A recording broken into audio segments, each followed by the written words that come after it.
పాతివ్రత్యము యొక్క ప్రభావం ఎంత గొప్పదో, పతిని అనుగమించడం చేత ఎంత గొప్ప శక్తిని ఒక స్త్రీ సంతరించుకోగలదో, సనాతన ధర్మంలో దానికి ఎంత పెద్దపీట వేయబడిందో, అది స్త్రీ యొక్క పరమధర్మంగా ఎలా చెప్పబడిందో నిన్నటి రోజు అనసూయ వృత్తాంతంలో మనం చూసి ఉన్నాం. మహర్షి శ్రీరామాయణాన్ని ప్రతిపాదన చేసేటప్పుడు ఒక చోట జరిగిన సందర్భానికి తర్వాత జరగబోయేటటువంటి ఘట్టానికి ఎక్కడో ఒక సంబంధం ఉంటుంది. మీరు దీన్ని జాగ్రత్తగా గమనిస్తూ ఉండాలి. రామాయణంలో అనసూయమ్మ మహాపతివ్రత. మహాపతివ్రత అయినటువంటి అనసూయమ్మ ఎవరిని మెచ్చుకుని ప్రత్యేకమైనటువంటి కానుకలనిచ్చింది? సీతమ్మని మెచ్చుకుని కానుకలు ఇచ్చింది. దేనికి ఇచ్చింది కానుకలు అంటే, సీతమ్మ తల్లి కూడా మహాపతివ్రత కనుక సీతమ్మ తల్లి మహాపతివ్రత అని అనడమేనా, దానికి ఏమైనా కారణం చూపించిందా? చూపించింది. ఏమిటి చూపించింది? ఇంత సంపదని, ఇంతమంది పరిజనాన్ని, జ్ఞాతులను ఇందరినీ విడిచిపెట్టి నీవు నీ భర్తని అనుగమించి అరణ్యానికి వచ్చావు. ఇంతకన్నా గొప్ప ధర్మం ఏముంటుంది? అందుచేత నీ పాతివ్రత్యానికి నేను మెచ్చుకున్నాను, నువ్వు వరం కోరుకో అంది. కనుక సీతమ్మ తల్లి కూడా మహాపతివ్రత.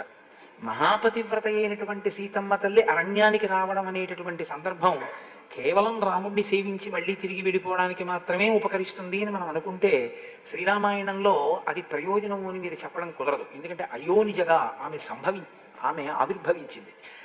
ఆమె అలా ఆవిర్భవించడం వెనక కారణం ఏమిటో ఆవిడికి తెలుసు. నేను ఇలా వస్తే తప్ప అవతార ప్రయోజనం నెరవేరదు, కాబట్టి నేను ఇలా రావాలి, అందుకే వచ్చింది ఆవిడ. కాబట్టి ఇప్పుడు ఆవిడ అరణ్యానికి వెడితే అవతార ప్రయోజనం నెరవేరడానికి ప్రధాన కారణం ఏమై ఉండాలి? సీతమ్మ తల్లి యొక్క పాతివ్రత్యమే కారణమై ఉండాలి. ఇంకా సీతమ్మ తల్లికి వేరు తపస్సు ఉండదు. రాముణ్ణి అనుగమించి, రాముణ్ణి ప్రేమించి, రాముణ్ణి సంతోషపెట్టి, రాముడితో కలిసి జీవితాన్ని పంచుకొని త్రికరణ శుద్ధిగా రాముని యందు హృదయం ఉంచుకున్నటువంటి సీతమ్మ తల్లి యొక్క పాతివ్రత్య ప్రభావమే అవతార ప్రయోజనమైన రావణ సంహారమునకు ప్రాతిపదిక కాబోతోంది. ఇది చెప్పకుండా చెప్పడం అయోధ్యకాండ చివర సీతమ్మ తల్లి అనసూయమ్మ చేత సత్కరింపబడదు. ఇప్పుడు దండకారణ్యంలోకి ప్రవేశించారు సీతారామ లక్ష్మణులు. ఆ దండకారణ్యంలో తాపసుల యొక్క ఆశ్రమములను చూస్తున్నారు, మునుల యొక్క ఆశ్రమములను. అది ఎక్కడ ఎలా ఉండాలో అలా ఉంటే అందం. మీరు ఆలోచించండి, అందం అన్న మాట మనకు ఎలా అనిపిస్తుంది అంటే, ఎక్కడ ఎలా ఉండాలో అలా ఉంటేనే అందంగా ఉంటుంది. ఇప్పుడు ఒక వృద్ధుడు ఉన్నాడు అనుకోండి, ఆయన ఇంట్లో ఉన్న వానప్రస్తుగా జీవితం గడుపుతున్నాడు అనుకోండి, అందంగా ఉంటుంది.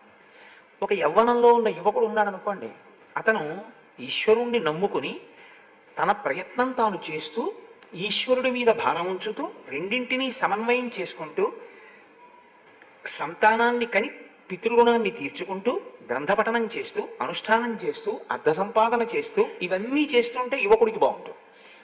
ఎవరు ఎలా ఉంటే అది అందంగా ఉంటుంది. అలా కాకుండా ఒకలా ఉండవలసిన వారు ఒకలా ఉన్నారనుకోండి, మీకు అది అందంగా ఏమనిపించదు, అది కొంచెం తేడాగా అనిపిస్తుంది.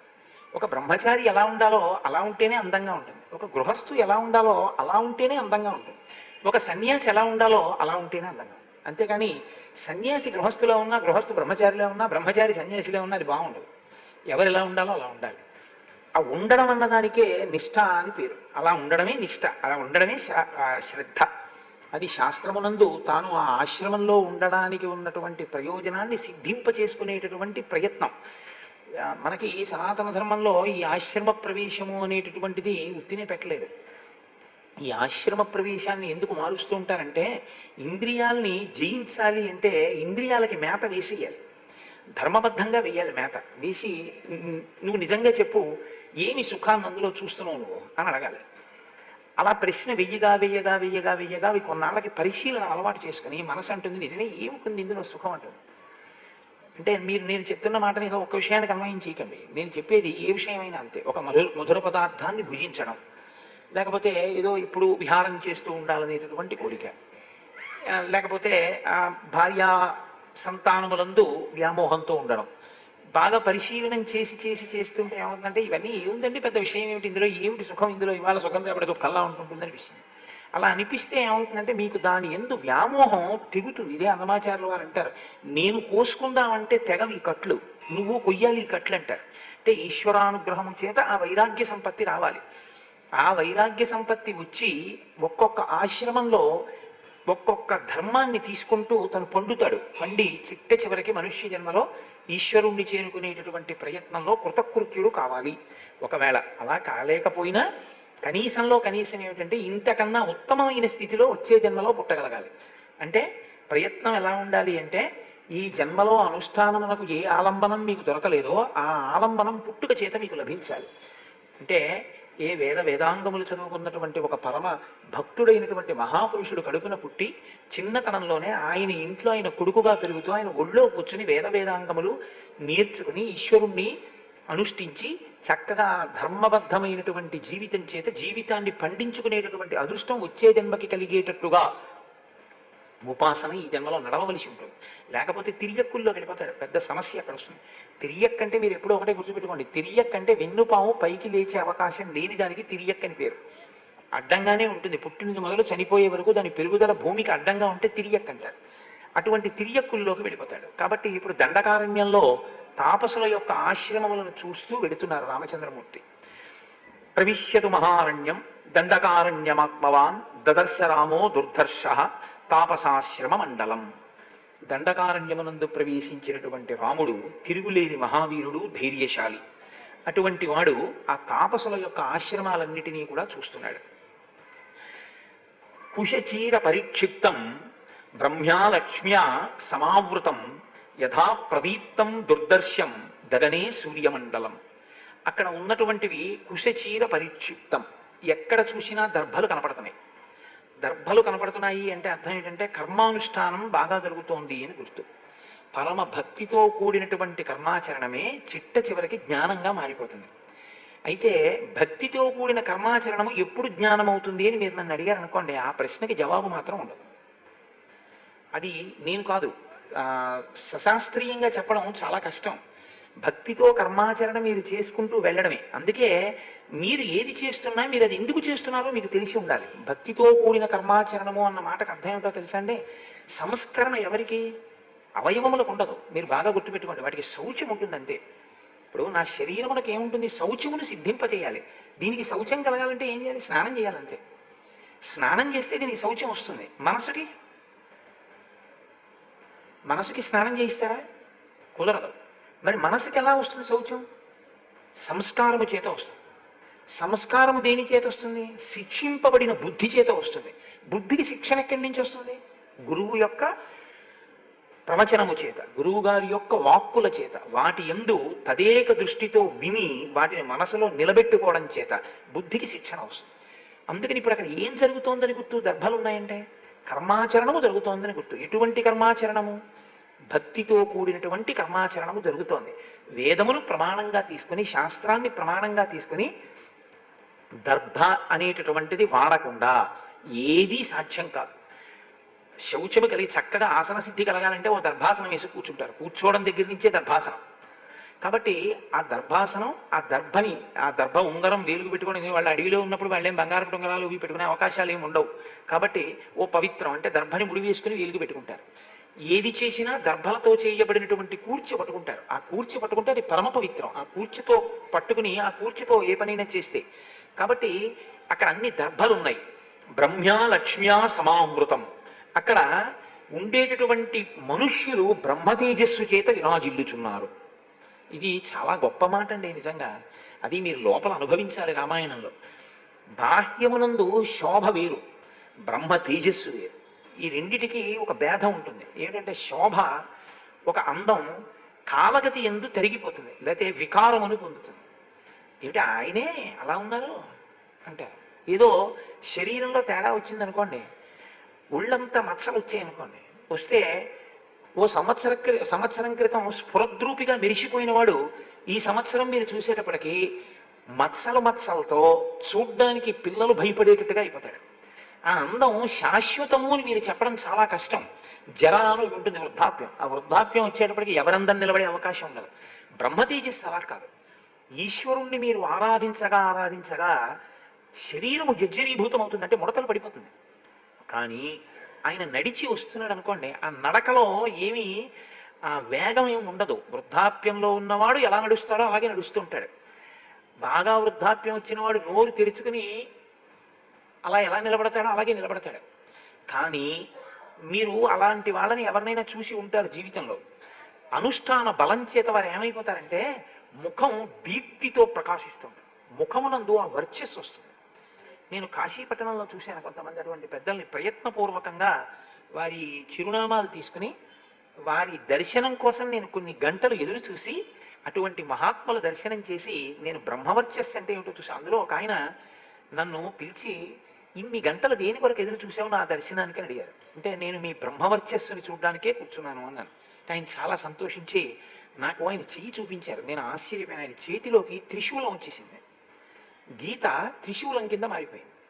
మారిపోయి నేను కొద్ది రోజుల్లో ఈశ్వరుణ్ణి చేరిపోతున్నానయ్యా, నువ్వు మళ్ళీ వచ్చేటప్పటికి నీకు నా దర్శనం ఉండదు, ఇదే నా చిట్ట చివరి దర్శనం, నువ్వు ఇంత ఆర్తి పొందావు కాబట్టి నీకు ఒకసారి నేను కనపడాలనుకున్నాను అని నాకు ఆయన ఆ సమయంలో రుద్రాక్ష మాల కూడా బహుకరించారు.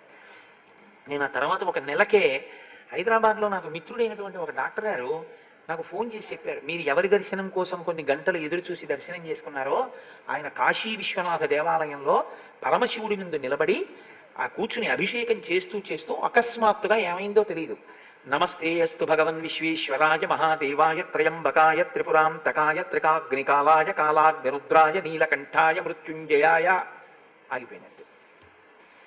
మృత్యుంజయాయ అని అభిషేకం చేస్తున్న ఆయన చెంబు అలాగే ఆగిపోయిందంతే, పడిపోయింది కింద. వెళ్ళి చూశారు, కూర్చున్నవారు కూర్చున్నట్టే అలాగే నోరు తెరిచి బ్రాహ్మీభూతులైపోయారు, ఆయన శరీరాన్ని విడిచిపెట్టేశారు. అలా అది వయస్సుతో పోయేటటువంటి శోభ కాదు, నిరంతరం ఈశ్వరుణ్ణే ఈశ్వరుణ్ణే ఈశ్వరుణ్ణే తిప్పి మనసులో ఎప్పుడూ ఈశ్వరుడు గురించి తపించినటువంటి వాళ్ళ యొక్క ముఖమునందు ఆ బ్రహ్మ తేజస్సు వస్తుంది. అది ఒక్కొక్క చోట వయస్సుతో కూడా సంబంధం ఉండదు. వాళ్ళ యొక్క స్థితి సుఖబ్రహ్మ పొందలేదా, కాబట్టి ఒక్కొక్కరికి చిన్న వయస్సులోనే వచ్చేస్తుంది. ప్రహ్లాదాదులకు పసితనం నుంచి భక్తి అలవడడం ఈశ్వరుని యొక్క అనుగ్రహం. కాబట్టి అటువంటి స్థితిని పొందినటువంటి బ్రహ్మ తేజస్సు కలిగిన వారు ఉన్నారు. అది ఎలా ఉందిట ఆ తాపసాశ్రమ మండలం, మధ్యాహ్న కాలమునందు ఆకాశం ఎలా ఉంటుందో దుర్నిరీక్ష్యంగా వాళ్ళని ఇలా పట్టి పట్టి చూడడం కూడా కష్టంగా ఉందిట, అంత బ్రహ్మ తేజస్సుతో వెలుగొందుతున్నారు. అలా ఉంటే ఆ అందం ఉంటే అవి తాపసుల యొక్క ఆశ్రమాలు, అలా ఉండాలి ఆశ్రమాలంటే. కాబట్టి శరణ్యం సర్వభూతానాం సుసుమృష్ణాజిరం తథా మృగైర్బహుభిరాకీర్ణం పక్షి సంఘై సమావృతం. వాళ్ళు అక్కడ ఉన్నటువంటి వాళ్ళు ఆ ఆశ్రమం అంతా కూడా చక్కగా శుభ్రం చేయబడి ఉంది. అంటే శిష్యులు వివిధ స్థాయిలలో ఉంటారు. కొంతమంది శిష్యులు ప్రారంభంలో ఏంటంటే ముందు ఆశ్రమాన్ని అంతటినీ తొడవడం, గురువుగారి శుశ్రూష చేయడం, గురువుగారికి కావలసినటువంటి పదార్థాలన్నీ అక్కడ పెట్టడం, ఏ పదార్థం ఎంత తీసుకొచ్చి అక్కడ పెట్టాలో ఇవి ముందు నేర్చుకుంటారు. అసలు అన్నిటికన్నా ముందు ఏం నేర్పుతారంటే దర్భ కొయ్యడం నేర్పుతారు.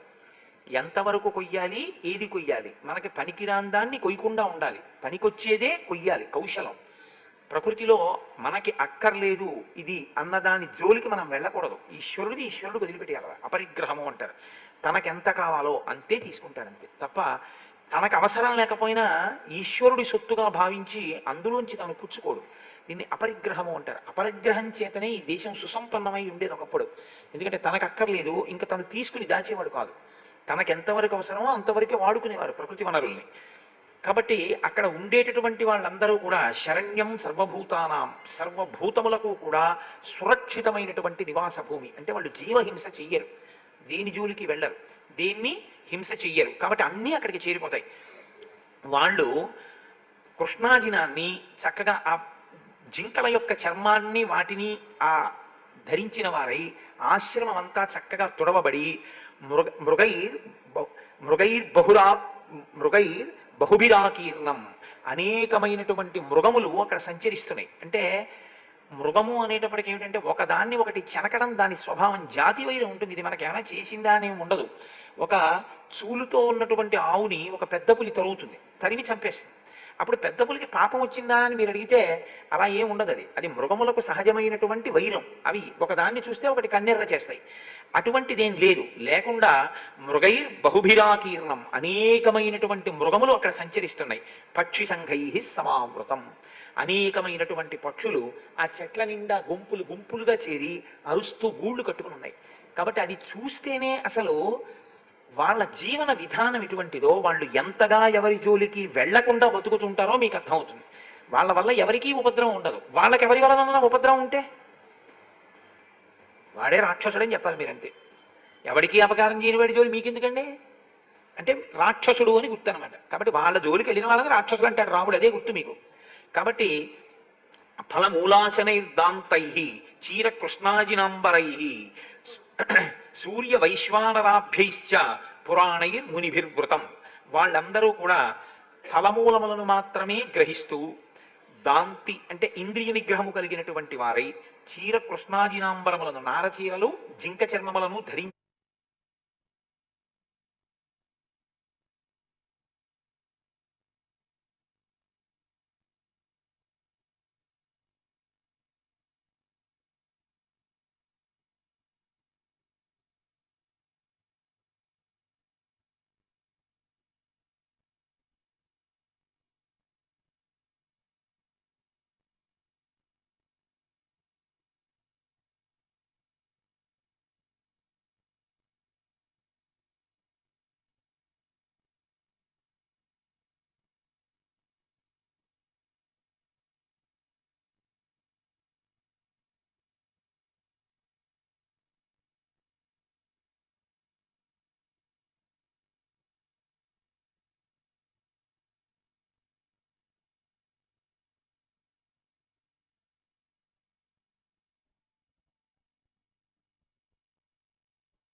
ఎప్పుడప్పుడు చూస్తారు కదండి అలా వెళుతుంటే.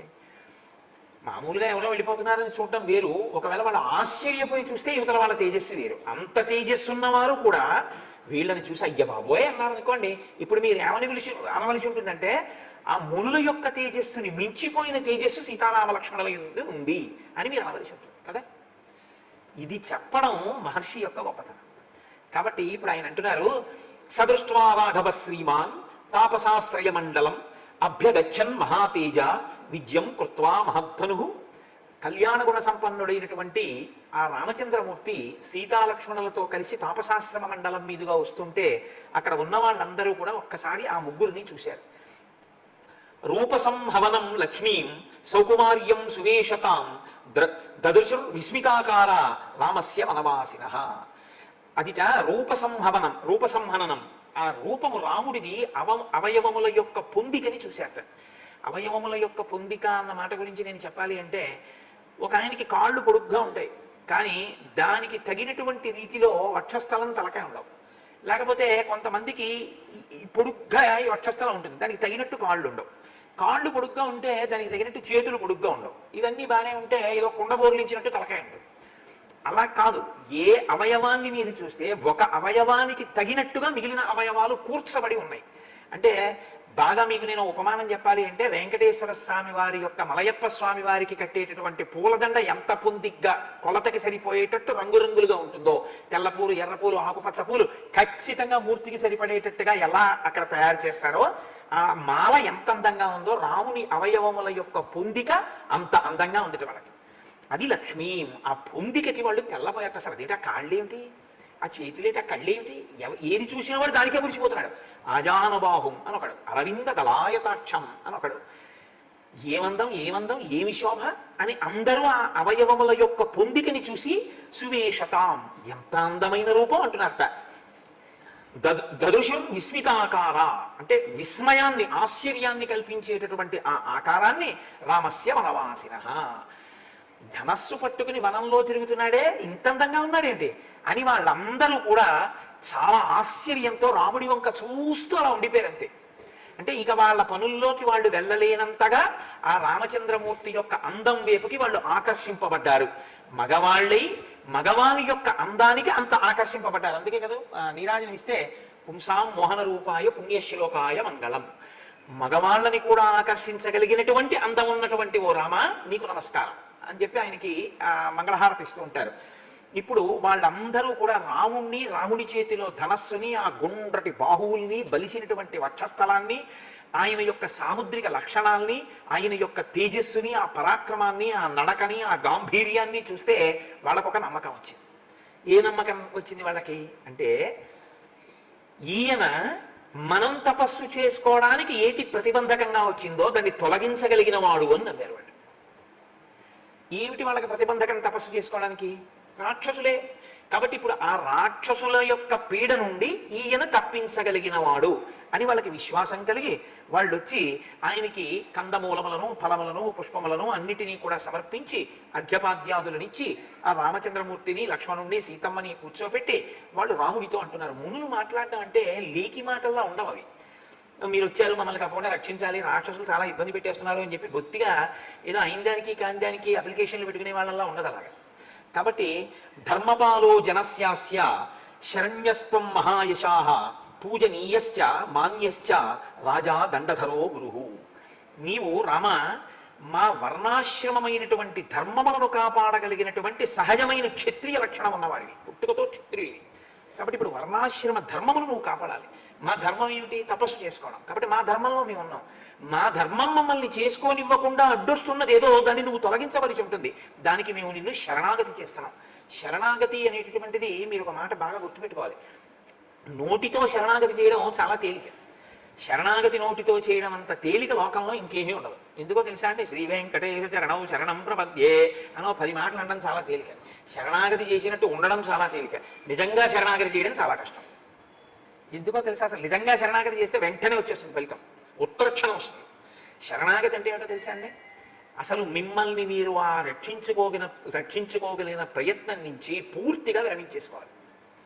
అంతా ఈశ్వరుడు యందు న్యాసం చేయాలి, ఆయనే రక్షిస్తారని వదిలేయాలి. అలా వదిలేస్తే శరణాగతి అంటారు. రామకృష్ణ పరమహంస ఒక విషయం చెప్తుండేవారు.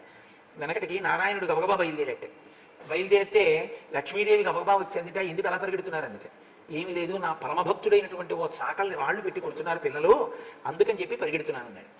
ఆయన ఏదో పాపం చాకలైన బట్టలు ఆరేసుకుంటున్నాడు, ఆయన ఏదో జుత్తవి పెరిగిపోయి పిచ్చేళ్ళ ఉంటారని పిల్లలు వచ్చా ఏటి ఒడ్డున ఆయన మీద రాళ్ళు ఇస్తున్నారు. అతను నారాయణ నారాయణ నారాయణ అంటున్నాడు. నేను రక్షించాలి, తనని తాను రక్షించుకోకుండా తన రక్షణ భారము నా యందు న్యాసం చేశాడు, అందుకు పరిగెడుతున్నాను అన్నాడు. అని అక్కడ దాకా పరిగెత్తి వెనక్కి వచ్చేసాడు. ఏం వచ్చేసాడు అంది లక్ష్మీదేవి. అతను రాయేశాడు అన్నాడు. అంటే తనని తాను రక్షించుకునే ప్రయత్నం చేసిన ఉత్తర క్షణంలో ఈశ్వరుడు తన రక్షణ ప్రయత్నాన్ని ఆపేస్తాడు. అంటే అన్ని వేళలో అలా ఉండొచ్చా అండి అంటే అలా ఉండడం కూడా మంచిది కాదు. ఎందుకంటే శరణాగతి చెయ్యగలిగినటువంటి దృఢదీక్ష మనసులో బాగా రాకుండా దాని యందు ప్రయత్నం మొదలుపెట్టి అలా మొదలు పెడతానంటే అన్ని ఈశ్వరుడు వదిలేస్తానని అనుకోవడం. పురుషకారం ఈశ్వరుని యందు భక్తి రెండింటినీ కలపడమే చాలా మంచిది. మునులు శరణాగతి చేశారంటే ఒక కారణం ఉంది అక్కడ, మీరు గుర్తుపట్టాలి. మునులు తపస్సు చేస్తున్నారు. తపస్సు ఎందుకు చేస్తారు? ఈశ్వరానుగ్రహం కోసం. ఈశ్వరానుగ్రహంతో వాళ్ళకి ఏమవుతుంది? కొంత శక్తి వస్తుంది. ఇప్పుడు వాళ్ళ శక్తి పెట్టి రాక్షసులు చంపుతూ కూర్చున్నారు అనుకోండి, శాపాలు ఇస్తున్నాను, వాళ్ళ తపస్సు పోతుంటుంది. మళ్ళీ తపస్సు చేయడం, వాడు చచ్చిపోతాడు, ఇంకోటి వస్తాడు, వాడిని చంపుతుండడం. ఇప్పుడు వాడు ఏం చేశాడు? అక్కడికి వెళ్ళి తపస్సు చేయలేదు, తపస్సు చేయను, రాక్షసుల్ని చంపనం. చివరికి వచ్చేటప్పటికి ఏం మిగులుతుంది? సున్నా, ఏమి మిగలదు. కాబట్టి చేసిన తపస్సు ఎందుకు పనికి రావాలంటే తనని ఉద్ధరించుకోవడానికి పనికి రావాలి. కాబట్టి ఇప్పుడు తన తపస్సు తనని తాను రక్షించుకోవడానికి ఉపయోగించుకోవడానికి పనికిరాదు. పనికొచ్చేటట్టుగా ఉపయోగించకూడదు.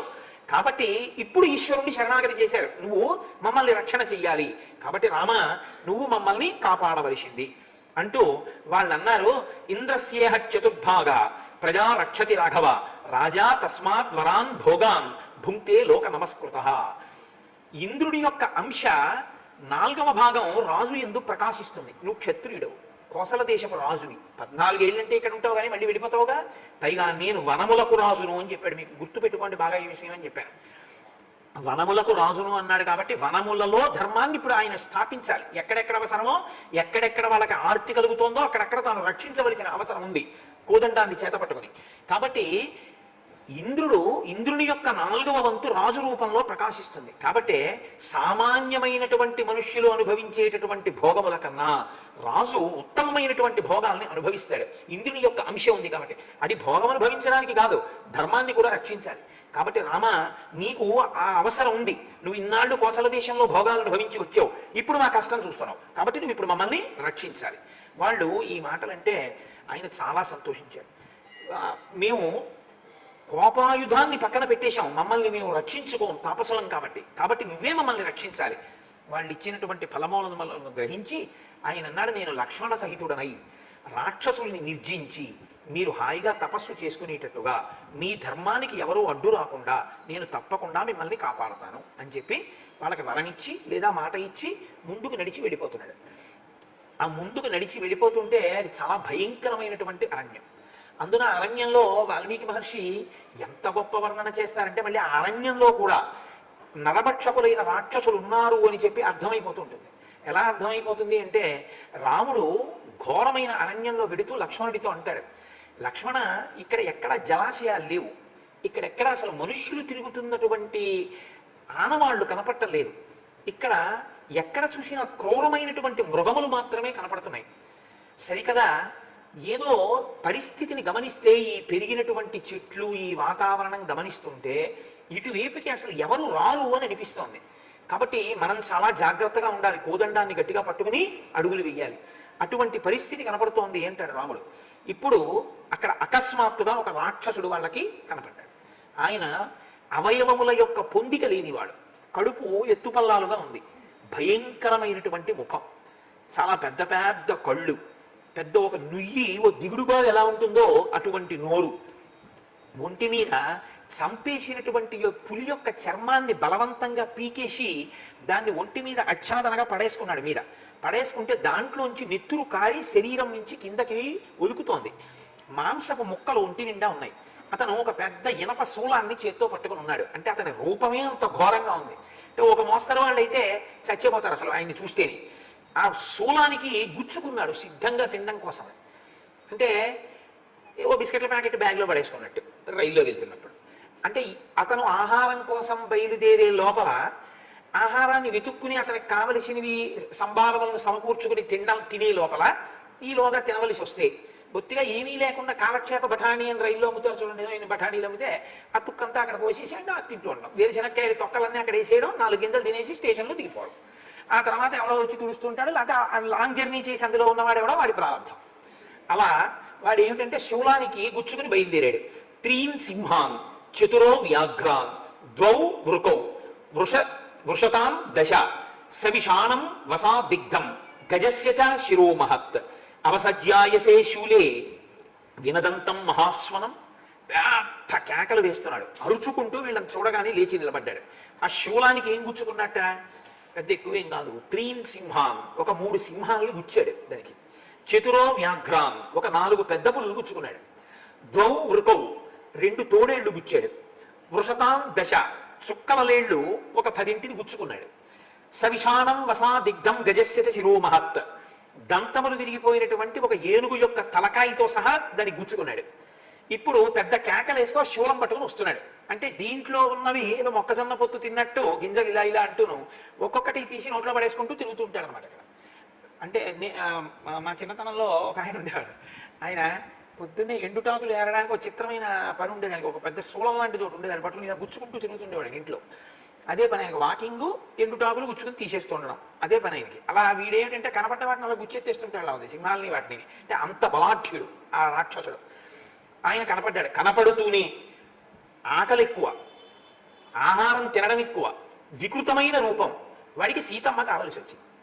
వాడు ఏం చేశాడంటే వీళ్ళిద్దరినీ వదిలేసి సీతమ్మని పట్టుకుని అమాంతం తీసుకుని ఒళ్ళో కూర్చోబెట్టుకుని ఆ వచ్చినటువంటి రామలక్ష్మణుల వంక చూసి అన్నాడు, అధర్మచారిణో పాపౌకౌ, మీరు అధర్మం కలిగినటువంటి వాళ్ళు, పాపమైనటువంటి జీవితం ఉన్నవాళ్ళు, మునివేషాలు కట్టుకుని భార్యతో ఎందుకు తిరుగుతున్నారు? అందుకే మీ భార్యని నేను తీసేసుకున్నాను.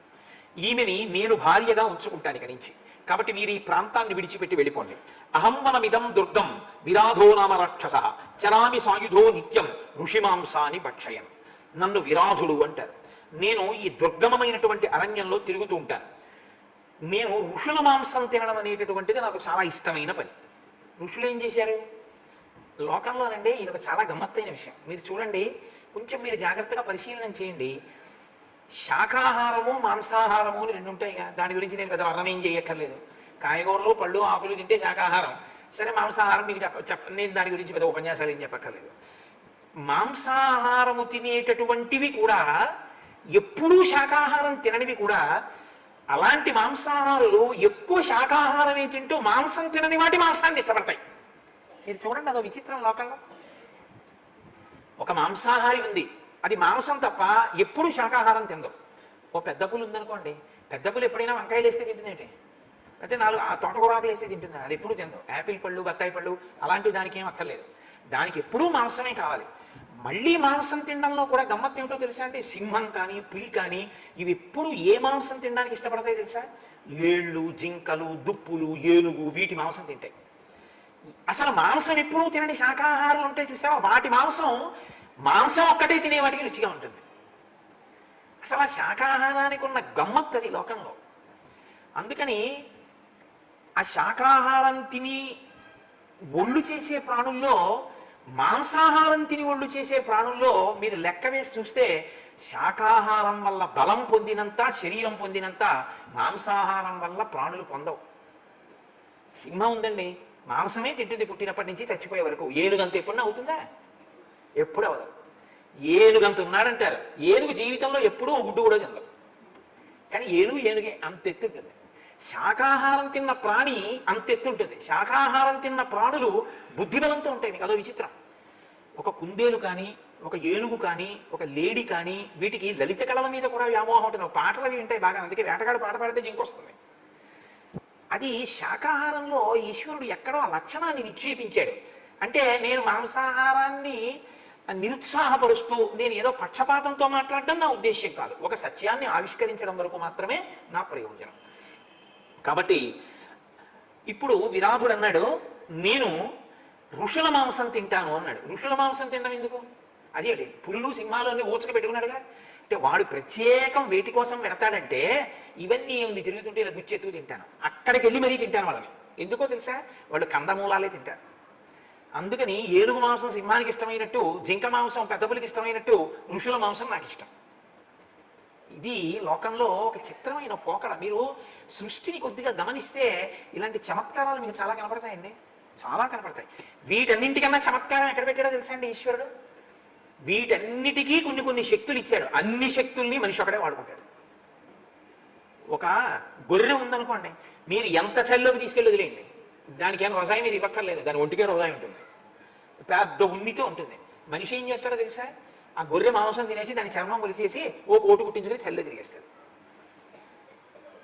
ఓ యజ్ఞమో యాగమో చేసుకుంటాడు అనుకోండి, ఓ లేడి చర్మం విప్పేసి దాన్ని ఒంటి కట్టుకుని యజ్ఞమో యాగమో చేసుకుంటాడు. ఓ ఏనుగు దంతం ఉందనుకోండి, బొమ్మ చేసుకుని ఊట్లో పెట్టుకుంటాడు. ఓ సింహం తాలూకు గోరు ఉందనుకోండి, దృష్టి తగలకుండా దాన్ని తీసుకొచ్చి మెడలో వేసుకుంటాడు. సృష్టిలో దేనికి ఎంత శక్తి ఇచ్చాడో అన్ని శక్తుల్ని మనిషి తెచ్చి వాడుకుంటూ ఉంటాడు. అన్ని ప్రాణుల మీద బుద్ధితో మనిషి గెలిచి తెచ్చుకుని ఆ సౌకర్యాలన్నీ మనిషి ఒక్కడే వాడుకుంటూ ఉంటాడు. ఒక్కొక్క దానికి ఒక్కొక్క శక్తినిస్తే అన్ని శక్తుల్ని వాడుకునేవాడు మనిషి ఒక్కడే సృష్టిలో. మీరు చూడండి ఎలా వాడుకుంటాడంటే, వాడి బుద్ధిబలం అటువంటిది. ఓ సముద్రం ఉందండి, అందులో ఉంది ఓ చేప, ఓ పెద్ద చేప సముద్రం మధ్యలో పడుకుంది. దాని జన్మాంతరంలో అది అందులోనే చచ్చిపోతుంది తప్ప అది ఎప్పుడు ఒడ్డుకు రాదు.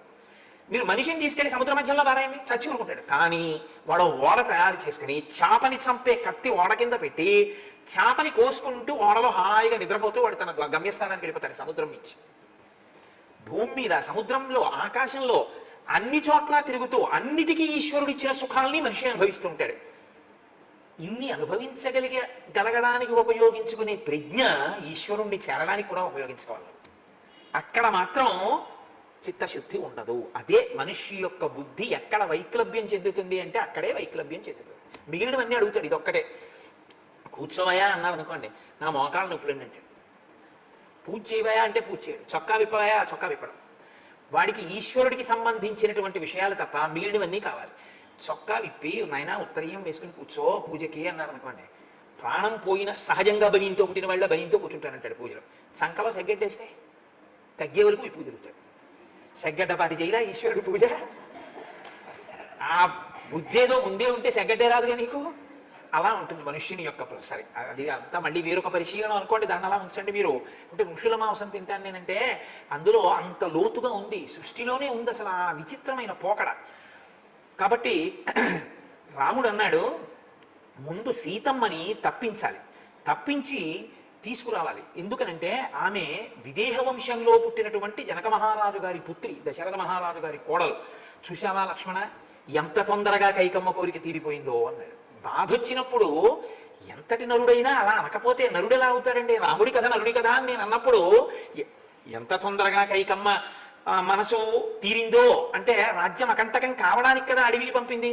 చూసావా సీతమ్మని ఎత్తుకుపోయాడు, నా సగం బలం పోయింది, నిరుత్సాహం అయిపోయాను, ఇప్పుడు ఆ రాక్షసుడు తినేస్తాడు మన ఇద్దరిని, అయిపోయింది అక్కడతోటి. కైకమ్మ కోరిక తీరిపోయింది. చూసావా రాజ్యం అకంటకం అయిపోయింది. ఇది రాముడు అంతటి వాడి నోట్లోంచి ఆ మాట వచ్చింది అంటే మీరు సహేతుకంగా దాన్ని అర్థం చేసుకోవాలి. రాముడు అలా అనడం ఏమిటండి అనకూడదు. రాముడు అలా అనడం ఏమిటండి అంటే రాముడిని ఈశ్వరుడిగా మీరు చూస్తున్నారని గుర్తు. అప్పుడు మీకు ఇంకా రామాయణంలో ధర్మాలు మీకు పనికిరావు. రాముడిని నరుడిగా చూస్తేనే మీకు ఆ ధర్మాలు గుర్తొస్తాయి. ఇదన్నా రాముడే గొప్ప ధర్మాన్ని కూడా చేస్తాడు. ఇప్పుడు మీరు అది పట్టుకోవాల్సి ఉంటుంది. ఇప్పుడు ఆయన అన్నాడు, పరస్పర్శాత్తు వైదేహ్య నదుఃఖ తరమస్తిమే పితుర్వియోగాత్ సౌమిత్రే స్వరాజ్య హరణాత్ తథా. ఎంత కష్టం వచ్చిందో చూసావా అకస్మాత్తుగా లక్ష్మణ నాకు. పరస్పర్శాత్తు వైదేహ్య, నా కంటి ముందు పరుడైనటువంటి వాడు నా భార్యని చేతులతో పట్టుకు తీసుకెళ్లి ఒళ్ళో కూర్చోబెట్టుకుంటున్నాడు. నా దుఃఖ ధర్మస్తిమే, నేను ఎంత దుఃఖంలో ఉన్నాను. పితృ వియోగాత్ సౌమిత్రే, తండ్రి గారా మరణించాడు. స్వరాజ్య హరణాత్ తథా, రాజ్యమును పరిపాలించవలసినటువంటి నేను రాజ్యమును పోగొట్టుకున్నాను, ఇంత కష్టంలో ఉన్నాను అని ఆయన అన్న తర్వాత, అసలు ఆ విరాధుణ్ణి నువ్వు మమ్మల్ని ఇక్కడి నుంచి వెళ్ళిపో, నీ భార్యని నా భార్యగా స్వీకరిస్తానంటున్నావు కదా, మమ్మల్ని నువ్వెవరు మీరెవరని అడుగుతున్నావు కదా, మునుల వేషాల్లో తిరుగుతూ కోదండం ఎందుకు పట్టుకున్నారంటున్నావు కదా, మేము దశరథ మహారాజు గారి పుత్రులం రామలక్ష్మణులం, మేము తండ్రి యొక్క మాట ప్రకారం అరణ్యంలో సంచరిస్తున్నాం, నువ్వెవరు అని అడిగారు. అదొకటి మాత్రం బాగానే చెప్పాడండో. ఆయన అన్నాడు, పుత్ర కిల జవస్యాహం మమ మాతా శతఃప్రద విరాధయితి మా మాహు పృథివ్యాం సర్వరాక్షసాహ.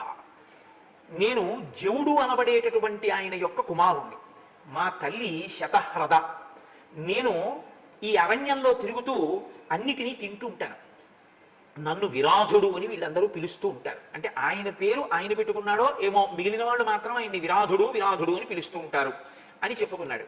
చెప్పుకుని ఆయన సీతమ్మని తీసుకుని వెళ్ళిపోయేటటువంటి ప్రయత్నంలో ఉండగా రామలక్ష్మణులు వార్చకూడదని అగ్నిశిఖల వంటి బాణములను ప్రయోగం చేస్తే ఆయన ఒక పెద్ద ఆవలించేట. ఆవలించేటప్పటికి ఆ ఒంట్లోకి వెళ్ళిన బాణాలన్నీ కింద పడిపోయాయి అన్నాడు. అంటే అంత బలాఢ్యుడు. సరే అయితే మాత్రం విడిచిపెడతారా? అనేకమైనటువంటి బాణములను ప్రయోగం చేసి అతన్ని దుఃఖపెట్టారు. దుఃఖపెట్టి ఆ కష్టపెడుతున్నటువంటి రాముణ్ణి ప్రత్యేకంగా సంహరించాలని తన చేతిలో ఉన్న శూలాన్ని పట్టుకుని పరుగు పరుగున వచ్చి ఆ శూలం పెట్టి కొట్టబోయాడు రాముణ్ణి.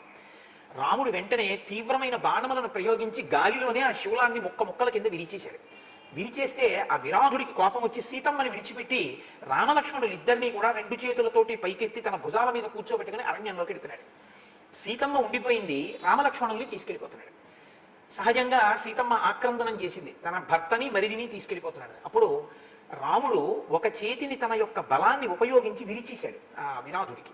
లక్ష్మణుడు ఒక బాహువుని ఖండించాడు, ఆయన కింద పడిపోయాడు. వాళ్ళ తమ ఖడ్గముల యొక్క ప్రహారముల చేత అతని శరీరాన్ని అంతటినీ కూడా ఖేదపడేటట్టు చేశారు. అప్పుడు అతను ఒక మాట అన్నాడు, నేను బ్రహ్మగారి యొక్క వరాన్ని పొందాను తపస్సు చేత, కాబట్టి నన్ను అస్త్రశస్త్రములు ఏవి కూడా మరణం పొందేటట్టుగా చెయ్యలేవు, నేను దేనికి మరణం పొందను. కౌసల్యా సుప్రజా రామ తాతత్వం విదితో మయా వైదేహీ చ మహాభాగా లక్ష్మణశ్చ మహాయశాహ. నాకు ఇప్పుడు అర్థమైంది, నువ్వు కౌసల్య యొక్క కుమారుడు అయిన రామచంద్రమూర్తివి, నీ భార్య వైదేహి అయిన సీతమ్మ, నీ తమ్ముడు లక్ష్మణమూర్తి. నేను నీ చేతిలోనే మరణించి శాపాన్ని పోగొట్టుకోవలసి ఉంది. ఏమిటి నాకు శాపం అంటారేమో. అపి శాపాదహం ఘోరాం ప్రవిష్టో రాక్షసీం తనుం తుంబురుర్నామ గంధర్వ శప్తో వైశ్రవణేన. నేను ఒకానొకప్పుడు తుంబురుడు అనబడేటటువంటి పేరు కలిగినటువంటి గంధర్వుణ్ణి, కానీ నేను రంభ అనబడేటటువంటి అప్సరసయందు కామోద్రిక్తుడనై వైశ్రవణుడు అంటే కుబేరుని యొక్క సభకి వెళ్ళనటువంటి కారణం చేత ఆగ్రహించినటువంటి కుబేరుడు నన్ను శపించాడు, నువ్వు భయంకరమైన రాక్షసుడిగా జన్మించు అని. అప్పుడు నేను ఆయన్ని అడిగాను, నాకు మళ్ళీ ఎలా శాప విమోచనం కలుగుతుంది అని అడిగాను. యదా దాశరథీ రామ త్వాం వధిష్యతి సంయుగే తదా ప్రకృతి మాపన్నో భవాన్ స్వర్గం గమిష్యతి. నీవు ఏనాడు దశరథపుత్రుడైనటువంటి రామచంద్రమూర్తి చేతిలో నిహతుడవుతావో ఆనాడు నీ యొక్క శాపం పోయి మళ్ళీ నువ్వు స్వర్గలోకానికి వస్తావు అని నాకు ఆనాడు శాప విమోచనాన్ని అనుగ్రహించాడు కుబేరుడు. కాబట్టి నేను మీ చేతిలో మరణిస్తే నేను మళ్ళీ తిరిగి ఊర్ధ్వలోకానికి, అంటే నేను ఆ గంధర్వుడనై తిరిగి కుబేరుణ్ణి చేరుకుంటాను, కాబట్టి నన్ను సంహరించండి అన్నాడు. ఇప్పుడు ఎలా సంహరించడం? అస్త్రశస్త్రముల చేత సంహరింపబడడుగా.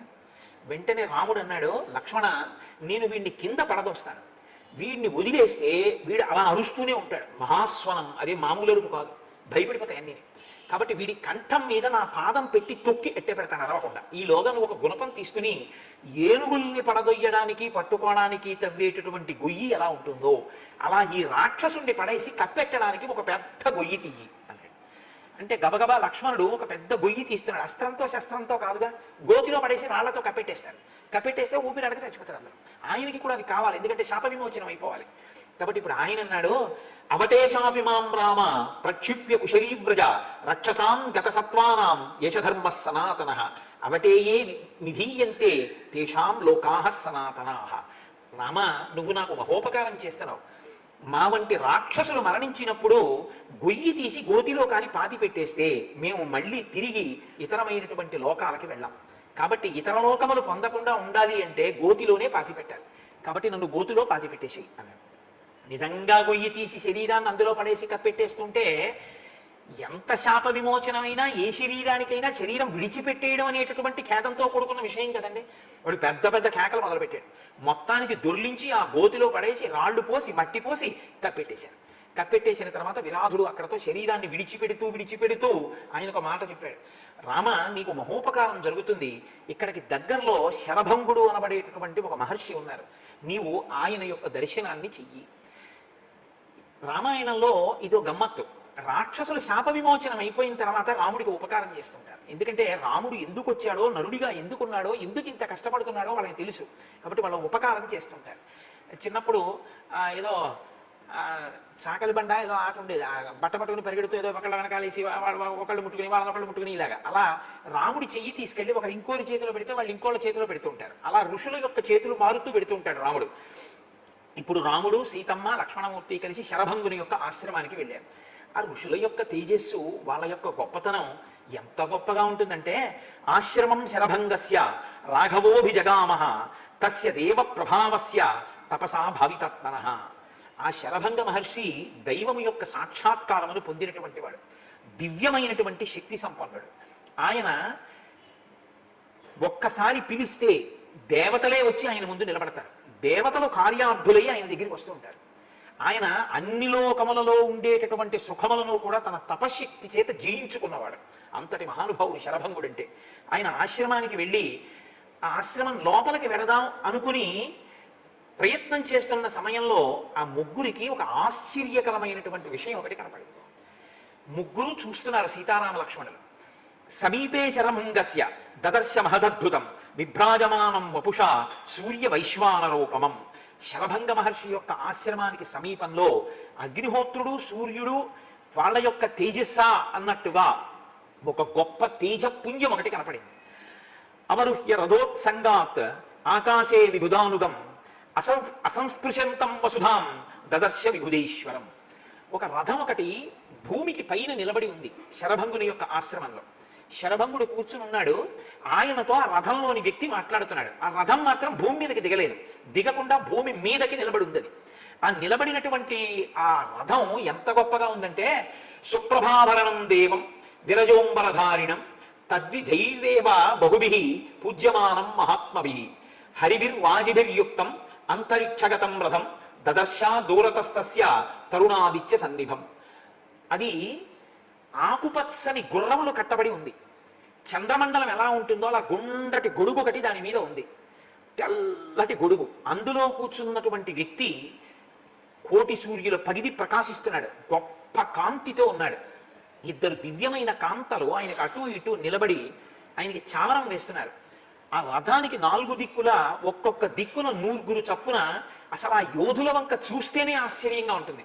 అందరూ 25 సంవత్సరాల వయస్సు ఉన్నటువంటి యోధులు చెవులకు కుండలములు పెట్టుకుని మెడలో హారములు వేసుకున్న వాళ్ళు, నిత్య యవ్వనంతో ఉండేవాళ్ళు, రథానికి 4 దిక్కులా 400 మంది చొప్పున 400 మంది కాపు కాస్తున్నారు. ఆ రథంలో ఉన్నటువంటి వ్యక్తి గొప్ప కిరీటాన్ని ధరించి ఉన్నాడు. రాముడు ఆ రథం కిందకి భూమికి తాకకపోవడం, అందులో కూర్చున్న వ్యక్తి శరభంగుడితో మాట్లాడుతుండడం చూసి ఆశ్చర్యపోయి, నేను దగ్గరగా వెళ్ళి ఆయన ఎవరో చూసొస్తాను అని రాముడు, లక్ష్మణ నువ్వు సీతమ్మని కాపాడుతుండు, నేను వెడతానని వెళ్తుంటాడు. ఇది మీరు రాముడి యొక్క ప్రజ్ఞ మీరు గమనించాలి. ఎప్పుడు రాముడు ఏదో ఆశ్చర్యకరమైంది కనిపించింది కదా అంత రెడిపోవడం ఉండదు. ఎందుకంటే ఎప్పుడూ సీతమ్మని కాపాడుతూ ఉంటాడు. లక్ష్మణ నువ్వు సీతమ్మని చూస్తుండు, నేను వెడతానంటాడు అని దగ్గరగా వెడుతున్నాడు. అందులో కూర్చుని ఉన్నటువంటి వ్యక్తి ఇంద్రుడు. ఆయన శరభంగుడితోటి ఒక కార్యార్థి అయి వచ్చాడు. అంటే ఇంద్రుడు శరభంగుడిని పిలిపించడం కాదు, శరభంగుడితో పని ఉంటే ఇంద్రుడే వస్తాడు. అంటే అది ఆయన తపశ్శక్తి. ఎటువంటి మహర్షుల యొక్క దర్శనం చేశారో చూడండి రామాయణంలో రామచంద్రమూర్తి. ఇహోపయాత్యసౌ రామో యవన్మాన్నభిభాషతే నిష్టాన్నయతు తావత్తు తతో మాం ద్రష్టుమర్హతి. జితవంతం కృతార్థంచ ద్రష్టా హమ చిరాదిమం కర్మ హ్యనేన కర్తవ్యం మహదన్యై సుదుష్కురం. నేను కొద్ది కాలం పోయిన తరువాత రాముడితో మాట్లాడతాను. ఎవరు చెప్తున్నారు ఈ మాటలు? రథంలో కూర్చున్నటువంటి ఇంద్రుడు శరభంగుడితో చెప్తున్నాడు. ఎప్పుడు మాట్లాడతాట? జితవంతం కృతార్థంచ ద్రష్టాహమ చిరాదిమం. కొద్ది కాలంలోనే నేను ఈ రాముణ్ణి, ఆయన అనుకున్నటువంటి కార్యాన్ని పూర్తి చేసుకున్న రాముడితో మాట్లాడతాను. ఆయన పెట్టుకున్నటువంటి పని అంత తేలికైనటువంటి పనేం కాదు. ఆయన కృతార్థుడవడం కోసం ఓ శరభంగ మహర్షి, నీవు ఆయనకి ఎటువంటి సమర్థతని ప్రకాశింపచేయవలసి ఉంటుందో దాన్ని ఆయనకి నువ్వు కల్పించు. ఆ వస్తున్నటువంటి రాముడు నన్ను కాని చూస్తే, నేను రాముడిని చూస్తే మాట్లాడకుండా ఉండడం బాగుండదు. కాబట్టి రాముడు దగ్గరికి వచ్చేటప్పటికే యవన్మాన్ అభిభాషతే, నేను ఇప్పుడు మాట్లాడకూడదు, కాబట్టి నేను ఇక్కడి నుంచి వెళ్ళిపోవాలి. ఎప్పుడు మాట్లాడతాను? నిష్టాన్నయతు తావత్తు, ఆయన కార్యం ఒకటి పెట్టుకుని ఉన్నాడు, దాన్ని జితవంతం కృతార్థంచ, ఆయన కృతార్థుడై ఆ కార్యాన్ని నెరవేర్చుకున్న తర్వాత తతో మాం ద్రష్టుమర్హతి, అప్పుడు నేను ఆయన్ని చూస్తాను. కాబట్టి నేను ఇప్పుడు గబగబా బయలుదేరిపోతున్నాను. కారణం ఏంటంటే రాముడు వచ్చేస్తున్నాడు శరభంగ మహర్షి అని వెళ్ళిపోయాడు. శరభంగ మహర్షి దగ్గరికి వెళ్ళు అని తుంబురుడు చెప్పడం, తుంబురుడు చెప్తే రాముడు రావడం, రాముడు రాకముందే ఇంద్రుడు రావడం, ఇంద్రుడు వచ్చి శరభంగుడితో మాట్లాడుతుండడం. అప్పటికి ముందే శరభంగుడు బహుశా ఏం చెప్పి ఉండాలంటే, రావణ సంహారం కోసం రాముడు అరణ్యవాసానికి వచ్చాడు. కాబట్టి రామచంద్రమూర్తి ఈ రావణ వధ అనబడేటటువంటి కార్యాన్ని నిర్వహించడానికి కావలసినటువంటి సమర్థత మీ తపోముల యొక్క బలములు ఆయనకి ధారపోసి ప్రకాశింపచేయాలి. ఆయన యందు అంత శక్తి నిక్షేపించాలి. ఎందుకంటే రావణ సంహారం అంటే అంత తేలికైన విషయం కాదు. అంత ఉగ్రమైన తపస్సు చేసిన వాడు రావణుడు కూడా. కాబట్టి ఈ మాటలు బహుశా శరభంగుడితో ఇంద్రుడు చెప్పి ఉండాలి. రాముడు వచ్చేస్తున్నాడు కాబట్టి ఇంకా నేను ఉండను అని ఇంద్రుడు అంతర్ధానం అయిపోయాడు. ఆ రథంతో విడిపోయాడు. సీతాలక్ష్మణ సహితుడై రాముడు అక్కడికి వెళ్ళాడు. వెళ్ళి తస్య పాదౌచ సంగృహ్య రామ సీతాచ లక్ష్మణ నిషేధు సమనుజ్ఞాత లబ్ధవాసా నిమంత్రితాః. సీతాలక్ష్మణ సహితుడైనటువంటి రాముడు ఆ మహర్షి యొక్క పాదములకు నమస్కారం చేసి, నేను ఎక్కడ ఉండాలో, నాకు ఒక ఆశ్రమాన్ని ఎక్కడ నిర్మాణం చేసుకోవాలో నాకు చోటు చూపించవలసింది అని అడిగాడు. నేను ఇక్కడ మీతో ఒక విషయాన్ని ప్రస్తావన చేయవలసి ఉంటుంది. అరణ్యకాండలోనే కాదు, శ్రీరామాయణంలో మీకు అనేక పర్యాయాలు ఏమొస్తుందంటే, ప్రదక్షిణం చేశాడు, నమస్కారం చేశాడు, ఈ రెండు మాటలు అస్తమానం వస్తాయి. మీరు కిష్కింధకాండకి వెళ్ళండి, మిమ్మల్ని వదిలిపెట్టవు. అరణ్యకాండలో మిమ్మల్ని వదలవు, అయోధ్యకాండలో వదలవు, సుందరకాండలో వదలవు, యుద్ధకాండలో వదలవు. ఎప్పుడు కనపడతాయి ఆ మాటలు. ప్రదక్షిణం, నమస్కారం, ఈ రెండు కనపడతాయి. అయితే నేను మీతో ఒక విషయాన్ని చెప్పి ముందుకెడితే బాగుంటుంది. మనం నమస్కారం ఒకటి చేస్తూ ఉంటాం లోకంలో. ఈ నమస్కారం చెయ్యడం మంచిదే, నేను ఎప్పుడు కాదన్నా. నమస్కారం చేయడం దోషము అన్న మాట నేను కాదు, ఎవరు అనలేరు.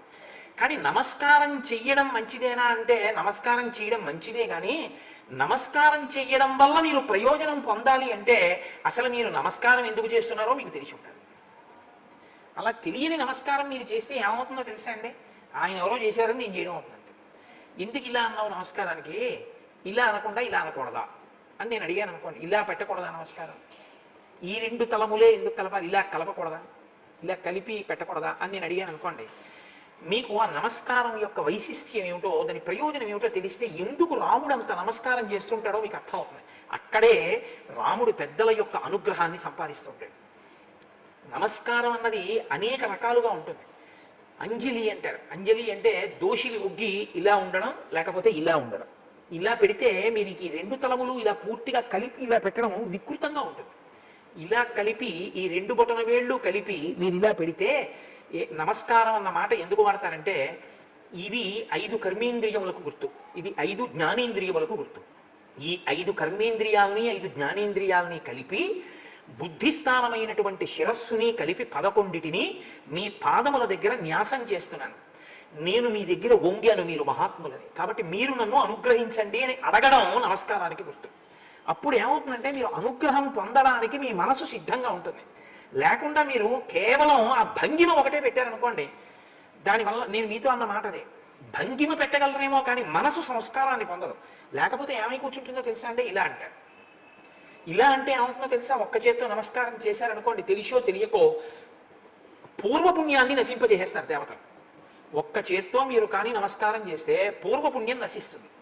కాబట్టి ఎప్పుడూ కూడా ఒక్క చేత్తో నమస్కారం ఎన్నడూ చేయకూడదు. అయితే మీరు నన్ను మాట అడగచ్చు, ఏమంటే మరి ఒంటి చేత్తో కదా శాల్యూట్ చేస్తారు మిలిటరీలోనూ అక్కడను, మరి తప్పేనా అని నన్ను అడగచ్చు. ఒంటి చేత్తో వాళ్ళు చేసేటటువంటిది నమస్కారం ఆధ్యాత్మికంగా అనడానికి ఆధారం లేదు. వాళ్ళు నమస్కారం చేసే ముందు ఏం చేస్తారంటే అటెన్షన్ అని 2 కాళ్ళు దగ్గరగా పెట్టి ఇలా నిటారుగా నిలబడి తల ఇలా పెట్టి ఈ చేతిని ఒక భంగిమలో ఇలా అంటారు, ఇక్కడికి తీసుకొస్తారు. అది నమస్కారం కాదు.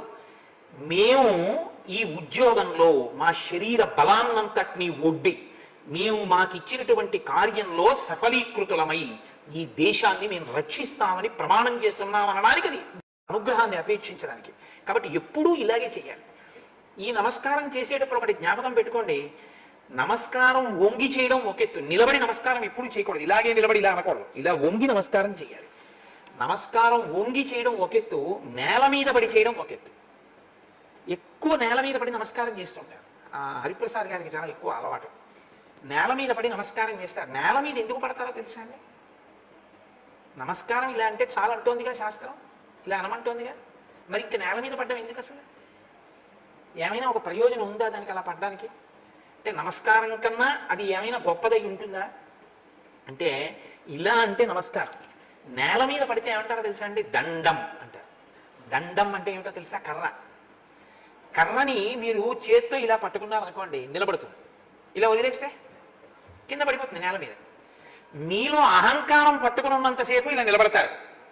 నాదేముందండి ఇదంతా మీ అనుగ్రహం అని చెప్పడం, అహంకారం వదిలితే కర్ర పడ్డట్టు పడతారు. అది పడ్డాడంటే పడ్డవాడు చెడ్డవాడు కాదు, కింద పడ్డవాడు. అహంకార పరిత్యాగం చేసి ఇది నా గొప్ప కాదు మీ గొప్పే అని చెప్తున్నాడని గుర్తు. అందుకని పడతారు నేల మీద, కాదు. ఎందుకు పడతారో తెలుసా అండి? అది దండం ఎప్పుడైంది, కర్ర ఎప్పుడైంది? చెట్టు నుంచి విరిచేసి తీసుకొచ్చి దాని తొక్క పీకేసి మీరు ఎండలో పడేస్తే కర్ర అవుతుంది. పచ్చిగా ఉంటే కొమ్మ అవుతుంది కదా. అది పచ్చిగా ఉంటే కొమ్మ, చెట్టుకుంటే విరిచేసి తెచ్చి ఎండిపోతేనే కర్ర. నేను ఒక చెట్టులో ఉన్నప్పుడు నేను పచ్చిగా ఉండి నాకు ఆకులు పువ్వులు కాయలు పళ్ళు వచ్చేటట్టు నాలో ఒక ఆకుపచ్చని ప్రవాహంగా ఉన్నవాడెవడో వాడు నాలో లేకపోతే నేను ఒక కర్రనై ఉన్నాను. ఇప్పుడు నాలో ఏవి ఇప్పుడు ఆకుపచ్చతనం రాదు, ఆకులు రావు, కాయలు ఉండవు, పళ్ళు ఉండవు, పువ్వులు ఉండవు. ఆ ఆకుపచ్చతనం ఇచ్చిన వాడెవడో వాడు ఈశ్వరుడు. ఆ ఈశ్వర శక్తి మీలో కూడా బాగా ప్రకాశిస్తోంది, ఆయన్ని నమ్మి అనుష్ఠిస్తున్నారు కాబట్టి. కాబట్టి అది లోపల ఉంటే నేను చెట్టు కొమ్మని, అది లేకపోతే కర్రని. అది మీ యందుంది, మీరు అటువంటి ప్రవాహాన్ని నా యందు పరిపుష్టం చేసి నేను ఇలాగే సంతోషంగా 10 కార్యాలు చేసేటట్టు అనుగ్రహించండి అనడం కర్రలా కింద పడ్డా. ఈ భావన తెలిసి ఉండడం, అందుకని పడతారు కర్రలా కాదు. ఇంకెందుకు పడతారో తెలుసా అండి? నించున్నవాడు పడిపోతాడు, కూర్చున్నవాడు పడిపోతాడు, భూమి మీద పడిపోయినవాడు ఇంకా పడ్డానికి ఏమి ఉండదు. కాబట్టి అయ్యా నేను ఇంకా పడిపోకుండా నన్ను రక్షించండి, నేను నిన్నాళ్ళు బాగా నించున్నవాడిని అనుకోవట్లేదు, పడిపోయినవాడిని, ఇంకా పడిపోకుండా నన్ను మీరు కాపాడండి, నన్ను పైకి ఎత్తండి అడగడం, పడిపోయానని చెప్పడానికి పడిపోయిన వాడిని కాబట్టి ఇక పడను. ఇది తెలిస్తే వినయంతో పడిపోతాడు. కాదు, ఇంకా ఎందుకు పడిపోతాడో తెలుసా అండి? పడిపోతే పృష్ఠభాగం కనపడుతుంది, పడకపోతే పృష్ఠభాగం కనపడదు. ఇలా నిలబడి నమస్కారం చేసామనుకోండి ముందు భాగం కనపడుతుంది, పడిపోతే పృష్ఠభాగం కనపడుతుంది. పృష్ఠభాగం పెద్దలకి చూపించకూడదు. సభ ఉందనుకోండి, సభకి పృష్ఠభాగం పెట్టి కూర్చోకూడదు. దేవాలయంలో ఈశ్వరుడికి పృష్ఠభాగం చూపిస్తూ బయటికి వెళ్ళకూడదు. పృష్ఠభాగం దర్శనీయం కాదు, అలా చూపించకూడదు. మరి పడిపోయి పృష్ఠభాగం ఎలా చూపిస్తున్నావు అంటే, అయ్యా నా మనసు ఇన్నాళ్ళు ఈ శరీరాన్ని భోగాలు భోగాలన్న పేరు చెప్పి ఇంద్రియాలకి మేత వేసి తిప్పి తిప్పి తిప్పి తిప్పి పాడు చేసింది.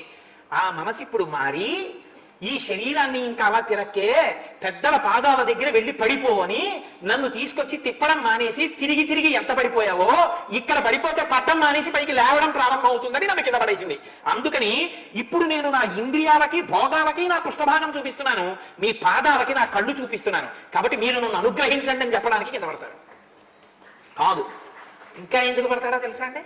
నేల మీద పడడం అన్న ఒక్క మాటకి ఎన్ని అర్థాలు ఉన్నాయో తెలుసా? అంతా బాగుంది, జ్వరం వచ్చింది, నడవగలడా? నడవలేడు, నీరసపడిపోతాడు. జ్వరం వచ్చినంత మాత్రాన హరించినట్టు శక్తిని ఏదో ఒక రోజున నేను చేసిన పాపం నాలో ఉన్న శక్తిని హరించి పడగొట్టేస్తుంది. అలా పడగొట్టక ముందు నేనే పడిపోతున్నాను మీ కాళ్ళ ముందు. అలా ఇంకా పడిపోయే దరిద్రం నాకు రాకుండా ఇప్పటికైనా నా జన్మ సాఫల్యం ఏమిటో నేను తెలుసుకునే శక్తిని నాకు అనుగ్రహించండి, ఇది చెప్పడానికి నేల మీద పడతాడు. కాదు, ఇంకా ఎందుకు పడతాడో తెలుసా అండి? నేల మీద పడిపోయినప్పుడు కళ్ళు నేలకి దగ్గరగా ఉంటాయి, చెవులు నేలకి దగ్గరగా ఉంటాయి, ముక్కు నేలకి దగ్గరగా ఉంటుంది, తల నేలకి దగ్గరగా ఉంటుంది. ఇక చూడ్డానికి ఏముంటుంది? చూడ్డానికి ఏం లేదు. ఇలా కింద పడిపోయిన వాడు కళ్ళు తెరిచి చూస్తే ఆ మట్టి కూడా సరిగ్గా కనపడదు. ప్రధానమైన జ్ఞానేంద్రియములన్నీ ఇక్కడే ఉన్నాయి. ఈ జ్ఞానేంద్రియాలన్నిటినీ తిప్పి తిప్పి తిప్పి వాటితో భోగాలు అనుభవించి అనుభవించి పరుగులు తీసి మృగతృష్ణల వెంట తిరిగాను. అవి కాదు, ఇక్కడే ఉంది అసలు మకరందం, భక్తి మకరందం అని ఇవ్వగలిగిన శక్తి మీ దగ్గర ఉంది అని చెప్పడం కోసమని ఆ మకరందాన్ని నాకు ఇమ్మని అడగడానికి, ఇంకా ఈ ఇంద్రియాలతో దూరాలకు పరిగెత్తనని చెప్పడానికి, వీటికి భూమికి దగ్గరగా మీ పాదాలు దగ్గరగా పడేశాను అని చెప్పడానికి పడిపోతాడు. కాదు, ఇంకా ఎందుకు పడిపోతాడో తెలుసా అండి? ఈ తల నిండా అహంకారం ఉంది, అక్కర్లేనివన్నీ ఉన్నాయి, వాటి కోసం పరుగులు తీశాను. ఇలా ఎత్తులో పెట్టినంత కాలం ఇందులోకి అనుగ్రహం ఎక్కదు. ఎందుకంటే ఇది ఎత్తులో ఉంది, ఎత్తులో ఉన్న దాంట్లోకి ఏం నిలబడతాయి? కింద కారిపోతాయి, అందుకని నిలబట్టలేదు. ఇప్పుడు బాగా ఎంత పల్లం ఉండాలో అంత పల్లంలోకి కింద పడిపోతున్నాను. ఇంకా మీ దగ్గర ఇంతకన్నా పల్లం లేదు, ఆ నేలే పల్లం, అంత పల్లంలో పడ్డాను. ఇంకా ఇంతకన్నా నన్ను అనుగ్రహించాలని ఏమడగను. కాబట్టి మీరిప్పుడు మీ చూపులతో ఆ అమృతాన్ని నా మీద ప్రసరించండి, ప్రసరించి ఈ శిరస్సులో ఉన్న బుద్ధులు మార్చి మంచి బుద్ధులు పెట్టి నా జన్మకి సార్థకత ఇవ్వండి అని అడగడానికి పడిపోతాడు. కాదు, అబ్బో వదిలేశాను. కాబట్టి దండం అన్న మాట నేల మీద పడడానికి ఎన్ని అర్థాలు ఉన్నాయో తెలుసా అండి? ఒకటి రెండు కాదు, ఎన్ని అర్థాలతోటో పడతాడు. కాబట్టి ఇవి తెలిసి పడ్డారనుకోండి ఇంకా ఎక్కువ ప్రయోజనం కలుగుతుంది. తెలియక పడ్డా మంచిది, కానీ పడ్డం అంటే మీరు ఒకటి గుర్తుపెట్టుకోండి, దేవాలయంలో మాత్రం ఎలా పడితే అలా మీరు పడకూడదు, చాలా దోషం వస్తుంది. ఎందుకనంటే బాగా జ్ఞాపకం పెట్టుకోండి ఈ మాట. అంటే మీకు తెలియదని కాదు, మీకు అన్ని తెలుసు, నేనే ఏదో ఆర్తితో చెప్తూ ఉంటాను. తూర్పు పశ్చిమాలని కానీ ఈశ్వరుడు యొక్క మూర్తులు చూస్తూ ఉంటే ఎప్పుడూ మీరు ఉత్తరాభిముఖంగానే నేల మీద పడి నమస్కారం చేయాలి. మీరు ఇంకా ఏ దిక్కుకి నేల మీద పడి నమస్కారం చేయకూడదు. తూర్పుని చూసి, ఇప్పుడు అక్కడ శంకరాచార్యుల వారు తూర్పుని చూస్తున్నారు, అమ్మవారు పశ్చిమాన్ని చూస్తోంది. మీరు నేల మీద పడి నమస్కారం చెయ్యాలనుకున్నారనుకోండి, మీరు ఇట్నుంచి పడి నమస్కారం ఎప్పుడూ చేయకూడదు, అది దక్షిణ దిక్కు వెళ్ళిపోతుంది. మీరు ఎప్పుడైనా తూర్పు పశ్చిమాలుగా ఉన్న మూర్తులకి నేల మీద పడి నమస్కారం చేస్తే ఉత్తరాభిముఖంగా నమస్కారం చేయాలి. ఉత్తర దక్షిణాలని కానీ మూర్తులు చూస్తూ ఉంటే మీరు నేల మీద పడి నమస్కారం చేయాలంటే తూర్పు ముఖంగా నమస్కారం చేయాలి తప్ప ఇంకొక మార్గం ఉండదు. ఒకే చోట అనేక మూర్తులు ఉన్నాయనుకోండి, ధ్వజస్తంభాలు లేకుండా ఒకే ప్రాంగణంలో, అంటే గోడల మధ్యలో, గోడల హద్దుగా ఉన్నాయనుకోండి, అప్పుడు నేల మీద పడకుండా ఉండడం మంచిది. ఎందుకో తెలుసా? అలా పడితే కాళ్ళు ఇంకో మూర్తి వైపు పెడతాయి, దోషం వస్తుంది. నేను పడకూడదు, పడకుండా నమస్కారం చేయడం మంచిది. నేల మీద పడి నమస్కారం చేసేటప్పుడు పెద్దలు ఎదురుగుండా ఉంటే వారి కాళ్ళు ముట్టుకోకుండా నేల మీద పడ్డమే ఎప్పుడు మంచిది. పాదాలు ముట్టుకుని నమస్కారం చేయడం కన్నా పాదాలు ముట్టుకోకుండా చేసే నమస్కారం ఎక్కువ అనుగ్రహాన్ని ఇస్తుంది మీకు. అది ఎందుకు అన్నది ఇప్పుడు నేను చెప్పాలంటే చాలా సమయం తీసుకుంటుంది, కాబట్టి ఆ మాట నమ్మండి చాలు. నేనేమి నా సొంత మాటలు నేనేం చెప్పను, నేను శాస్త్రమే చెప్తానంతే.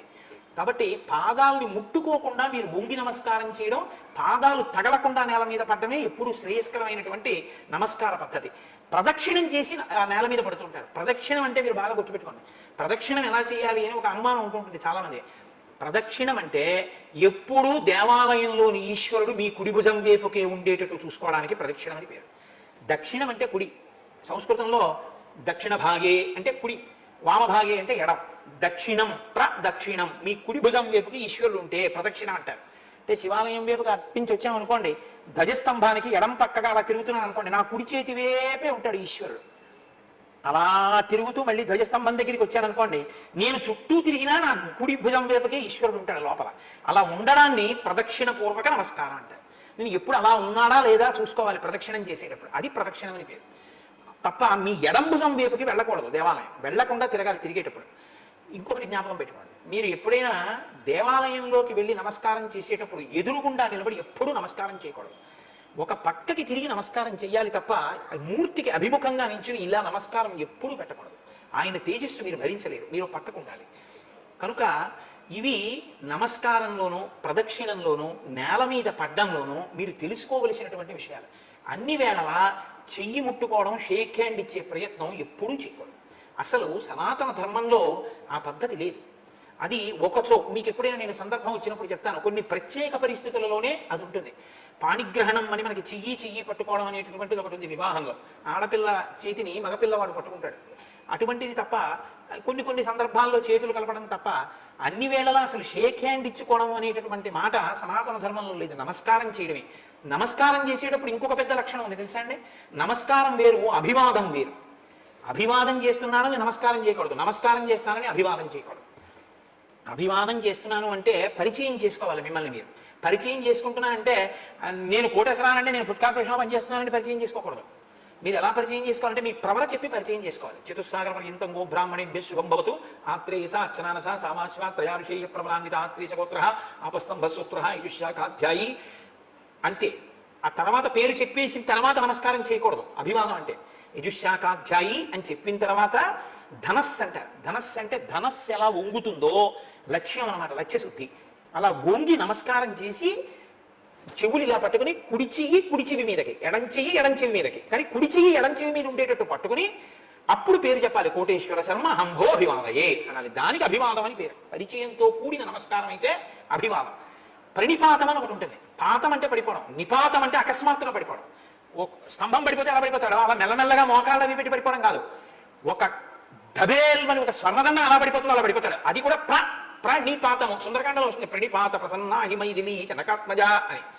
అలా పడిపోవడం అంటే ఎవరి ముందు పడిపోవాలో తెలుసా అండి.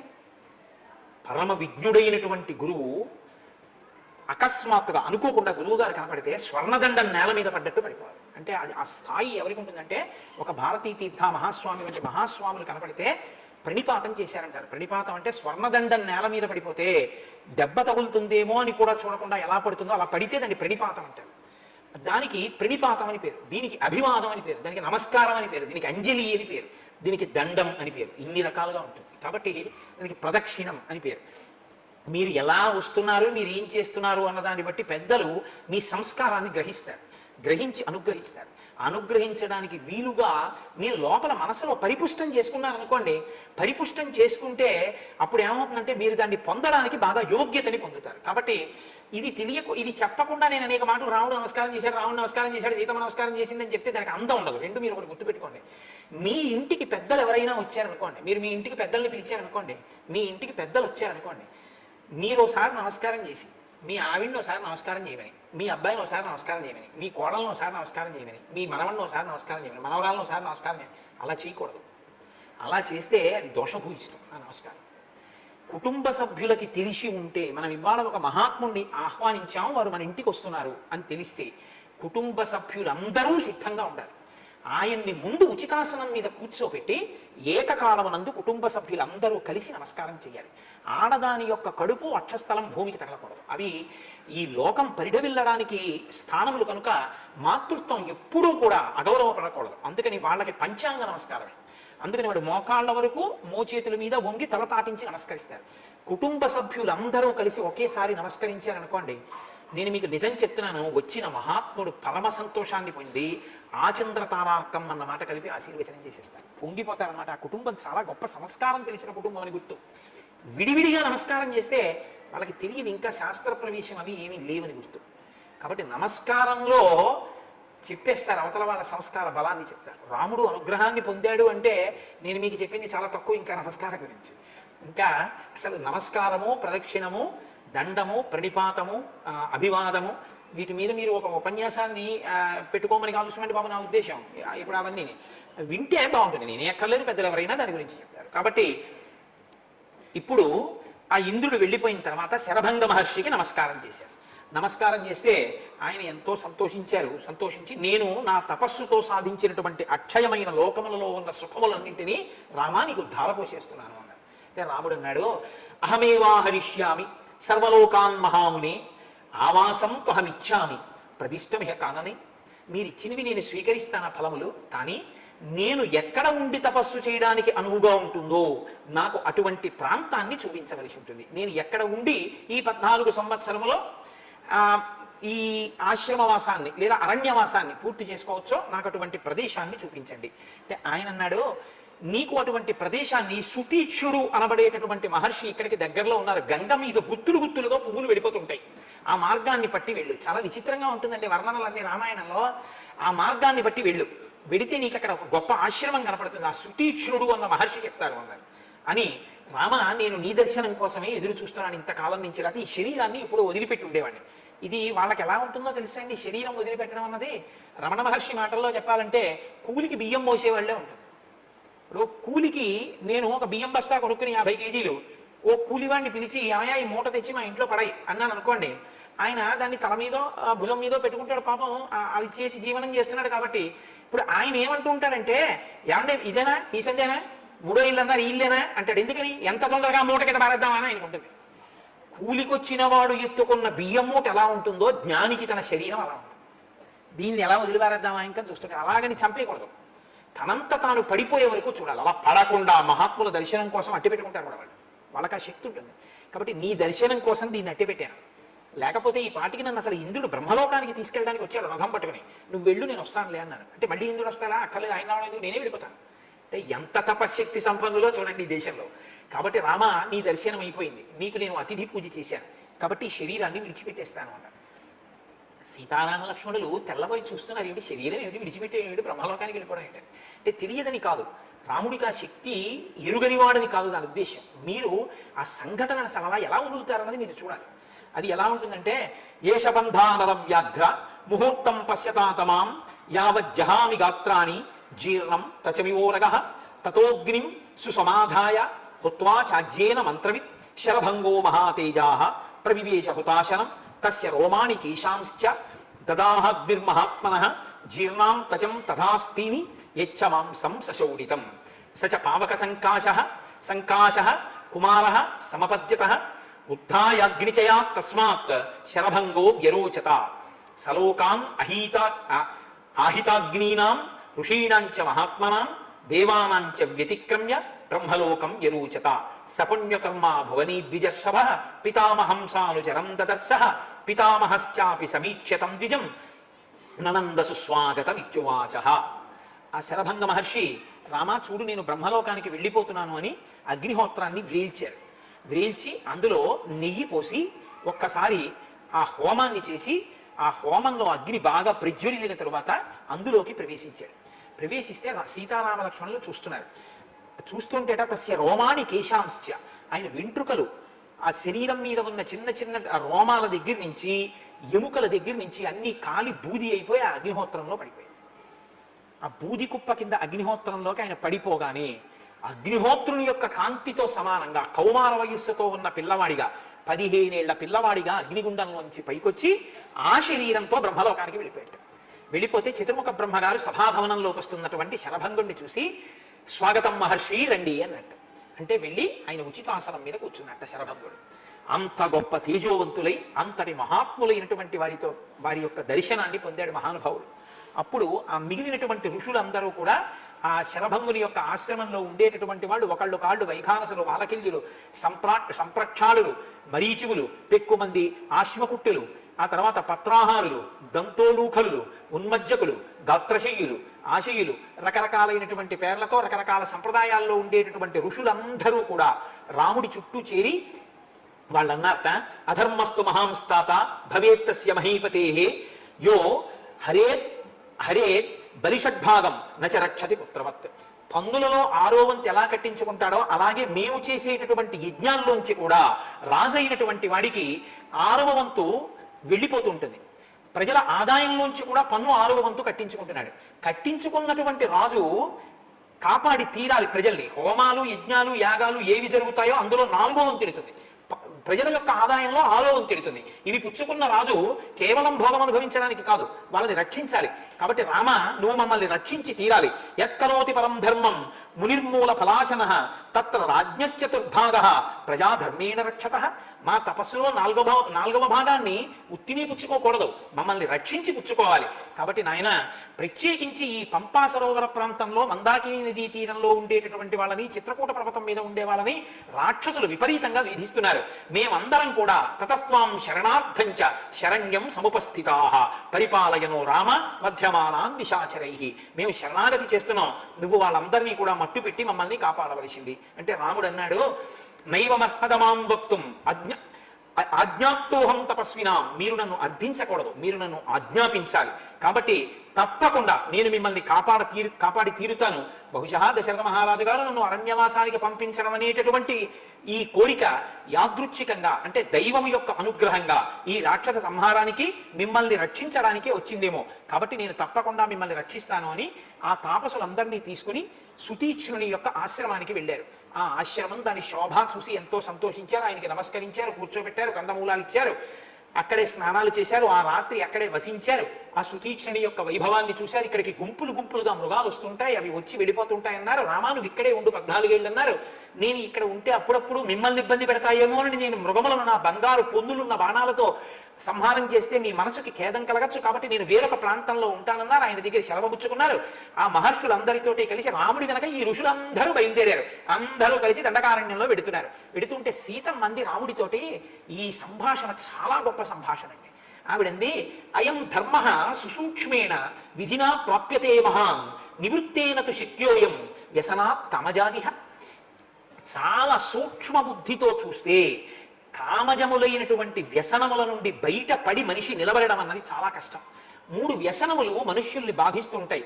త్రీణ్యేవం వ్యసనాన్యాత్ర కామజాని భవంత్యుత మిథ్యావాక్యం పరమకం తస్మాద్గురు తరావుభౌ పరదారాభిగమనం వినా వైరం చ రౌద్రత మిథ్యావాక్యం నతే భూతం న భవిష్యతి రాఘవ కుతోభిలాషణం స్త్రీణాం పరేషాం ధర్మనాశనం స్వదార నిరతస్త్వం చ నిత్యమీవ నృపాత్మజ ధర్మిష్ఠః సత్యసంధశ్చ పితుర్నిర్దేశకారకః సత్యసంత మహాభాగ శ్రీమన్ లక్ష్మణపూర్వజ త్వయి సత్యంచ ధర్మశ్చ త్వయి సర్వం ప్రతిష్ఠితం. రామ 3 వ్యసనములు మనిషిని బాధ పెట్టేటటువంటివి. మొట్టమొదటిది, అన్నిటికన్నా భయంకరమైంది అసత్యాన్ని మాట్లాడడం. రెండోది, పరస్త్రీ యందు వ్యామోహాన్ని కలిగి ఉండడం. మూడవది, ఏ క్రోధము పొందడానికి అవకాశం లేకుండా, కారణం లేకుండా, తగినంత కారణం లేకుండా అవతల వాళ్ళ మీద తను పగ పెంచుకోవడం. రామ, మీరు అసత్యం ఆడరు అన్న విషయం లోక విదితం. మీరు ఎన్నడూ అసత్యం ఆడరు. మీకు పరదారుల యందు అనురక్తి కూడా లేదు. మీకంటూ అనురక్తి ఉంటే ఒక్క స్వభార్య యందు, నా యందు మాత్రమే ఉంది. మీరు ఏకపత్ని వ్రతులు, నాకు తెలుసు. కానీ నాకు ఒక విషయం అనిపిస్తోంది, ఇవాళ మీలో నిష్కారణంగా మీతో వైరం పెట్టుకోవడానికి, లేదా మీరు వైరం పెట్టుకుని రౌద్ర ప్రవృత్తి చూపించడానికి తగిన కారణం లేని వారి యందు మీరు కోపంతో ఉన్నారేమో, మీరు తప్పు చేస్తున్నారేమో అని నాకు అనిపిస్తోంది. ఎందుచేతనంటే రాక్షసులు మీకేం అపకారం చేశారు? వాళ్ళు మీ జోలికి ఏమైనా వచ్చారా? వాళ్ళు ఏం రాలేదు. మీరిప్పుడు అరణ్యానికి ఎందుకు వచ్చారు? 14 సంవత్సరములు వనవాసానికి వచ్చారు. వనవాసానికి వచ్చిన వారు ఏం చేయాలి? తపస్సు చేస్తూ గడపాలి. మీరేం చేస్తానంటున్నారు? ధనస్సు బాణాలు పట్టుకొచ్చారు. పట్టుకొచ్చిన వారు ఏం చేస్తున్నారు? రాక్షస సంహారం చేస్తానని మునులకు మాటిచ్చారు. ఇప్పుడు మునులకు మాటిచ్చానని చెప్పి మీరు క్రూర మృగాల్ని చంపి రాక్షసుల్ని చంపితే వాళ్ళు మీ మీద కక్ష పెట్టుకుంటారు. కక్ష పెట్టుకున్న తర్వాత ఈ పరిణామాలు ఎక్కడికి పెడతాయో మనకి తెలియదు. మీరు అసలు ఈ ధనస్సు బాణాలు ఎందుకు పట్టుకురావాలి? ఇవి పట్టుకురావడం వల్లే మీకు నేను అభయం ఇస్తున్నాను, మిమ్మల్ని నేను కాపాడతాను, ఆ రాక్షసుల్ని చంపుతాను అని మీకు అపకారం చేయని రాక్షసుల ఎడల మీరు రౌద్ర ప్రవృత్తిని పెంచుకుంటున్నారు. కాబట్టి ఈ ధనుర్బాణాలని పక్కన పెట్టేసి మీరు తాపసిగా జీవితాన్ని గడిపితే బాగుంటుంది. రాక్షస సంహారం మీకెందుకు రామా, ఎందుకు మాట ఇచ్చినట్టు మీరని అడిగింది. అడుగుతూ ఆవిడంది, నేను మీతో ఒక మాట చెప్తాను. ఈ 14 ఏళ్లు పూర్తే అయోధ్యకు మళ్ళీ వెళ్ళిపోయిన తర్వాత ధనుర్బాణాలని పట్టుకోండి. పురాకిల మహాబాహో తపస్వి సత్యవాక్యుభి. పూర్వకాలంలో ఒక మహానుభావుడు సత్యసంధుడు ఒక ఆయన తపస్సు చేసుకునేవాడు. ఆయన తపస్సుని భగ్నం చెయ్యాలి అని ఇంద్రుడు అనుకున్నాడు. కర్తుమింద్ర శచీపతి తస్యైవ తపసో విఘ్నం ఖడ్గపాణి రథా గచ్చత్ ఆశ్రమం భటరూపధృత్. ఒకనాడు ఒక రథంలో ఒక భటుడి రూపంలో వచ్చి గబగబా ఆశ్రమంలోకి వెళ్ళి ఒక కత్తి ఒకటి పట్టుకెళ్ళి ఆ తపస్సు చేసుకుంటున్నటువంటి వ్యక్తికి ఇచ్చాడు. ఏమీ లేదంటే నాకు కొద్దిగా ఆపద వచ్చింది, ఈ ఖడ్గం నా దగ్గర ఉండకూడదు, కొన్నాళ్ళు మీ దగ్గర ఉంచండి, మళ్ళీ వచ్చి తీసుకుంటారు, జాగ్రత్త సుమా అని దాన్ని అక్కడ న్యాసంగా పెట్టాడంటే కొన్నాళ్ళు అక్కడ ఉంచామని చెప్పి తాను విడిపోయాడు ఇంద్రుడు. ఈయన ఏం చేశాడంటే ఆయన మళ్ళీ వచ్చి కత్తి ఎప్పుడు అడుగుతాడో అని తపస్సు చేసుకుంటూ ఆ కత్తి ఎవరైనా పడుకుపోతారేమో దాని మీద చెయ్యేసి తపస్సు చేయడం మొదలుపెట్టాడు. ఆ కత్తికి ఒక ప్రవృత్తి ఉంది, అది రౌద్ర ప్రవృత్తితో కూడుకుని ఉంటుంది కత్తి అన్నది. ఆ గుణం ఈయనలోకి వచ్చింది. ఈయన మెల్లిగా దర్భల కోసం వెళ్ళినా కందమూలాలకు వెళ్ళినా కత్తి అట్టుకు తిరగడం మొదలెట్టాడు. ఈ కత్తి చేతిలో ఉంది కాబట్టి ఇంకా అక్కర్లేనివన్నీ కొయ్యడం, తరగడం, నరకడం, చంపడం, ఇది చివరికి ఏ స్థితికి వెళ్ళిపోయిందంటే అతను అందరినీ బాధ పెట్టి హత్యలు చేసి దొంగతనాలు చేసి పనికొచ్చేటటువంటి స్థితిలో, అలాంటి స్థితిలో అంటే దొంగతనాలు చేసి బ్రతికేటటువంటి స్థితిలోకి వెళ్ళిపోయి తన జీవితాన్ని పాడు చేసుకుని తపస్సుని భగ్నం చేసుకున్నాడు. అక్కరలేనటువంటి ఒక ఆయుధాన్ని దగ్గర ఉంచుకున్నంత మాత్రం చేత ఒక వ్యక్తి తపో భ్రష్టుడయ్యాడు. రామ, మీకెందుకు ఈ ధనస్సు? కాబట్టి ఈ ధనుర్బాణములను మీరు దగ్గర ఉంచుకోకండి. ఒక్కొక్క వస్తువు దగ్గర ఉంటే ఆ వస్తువు యొక్క ప్రభావం మనిషి మీద పడి ఆయన యొక్క మనస్సు మారుతుంది అని సీతమ్మంది. ఇది హితబోధ కాదు. స్నేహాచ్చ బహుమానాచ్చ స్మరయేత్వాం న శిక్షయే. నేను మీ ఎందున్న ప్రీతితో ఈ మాట చెప్పాను. మీరు ఆలోచించి ఎలా చెయ్యాలనుకుంటే అలా చెయ్యండి అంటే రాముడు నవ్వి అన్నాడు, క్వచ శస్త్రం క్వచ వనం క్వచ క్షాత్రం తపక్వచ. ఎందుకండి ఈ ధనస్సు, ఎందుకండి ఈ వనం, ఎందుకండి ఈ నారచీర కట్టుకోవడం, పరస్పర విరుద్ధమైన వాటితో తిరగడం ఎందుకు అని కదా సీతమ్మ రాముడితో అంది. ఆయన అన్నాడు చూసి, కింతు వక్షామ్యహం దేవి త్వయైవోక్తమిదం వచః క్షత్రియై ధార్యతే చాపో నార్త శబ్దో భవేదితి. నీవు ఇత పూర్వం నాతో ఒక మాట అన్నావు సీత, గుర్తుపెట్టుకో. కింతు వక్షామ్యహం దేవి త్వయైవోక్తమిదం వచః. ఏ మాట అన్నావు? ఏ క్షత్రియుడు చేతిలో ధనుర్బాణములను పట్టుకుంటాడో అక్కడ ఆర్తనాదము వినబడదు అన్నాడు. క్షత్రియుడుగా పుట్టిన వాడికి ఒక ధర్మం ఉంది. ధనస్సు బాణములు చేత పట్టి ఇతరులను రక్షించాలి. నేను పుట్టిందే క్షత్రియుడిగా కాబట్టి నాకు క్షాత్ర ధర్మం ఉంది. నేను ధనుర్బాణములను చేత పట్టుకోవాలి. కాబట్టి క్షత్రియై ధార్యతే చాపో, క్షత్రియుడు పట్టుకోవలసినటువంటి ధనుర్బాణాలను పక్కన పెట్టేసి వాళ్ళందరూ ఆర్తనాదాలతో ఉంటే నేను తపస్సు చేసుకుంటూ కూర్చుంటాను, వనవాసం చేసుకుంటున్నానని నేను ఎలా ఉంటాను? నా ధర్మం నేను నెరవేర్చద్దు. నేను ధర్మం కోసమే పుట్టాను సీత.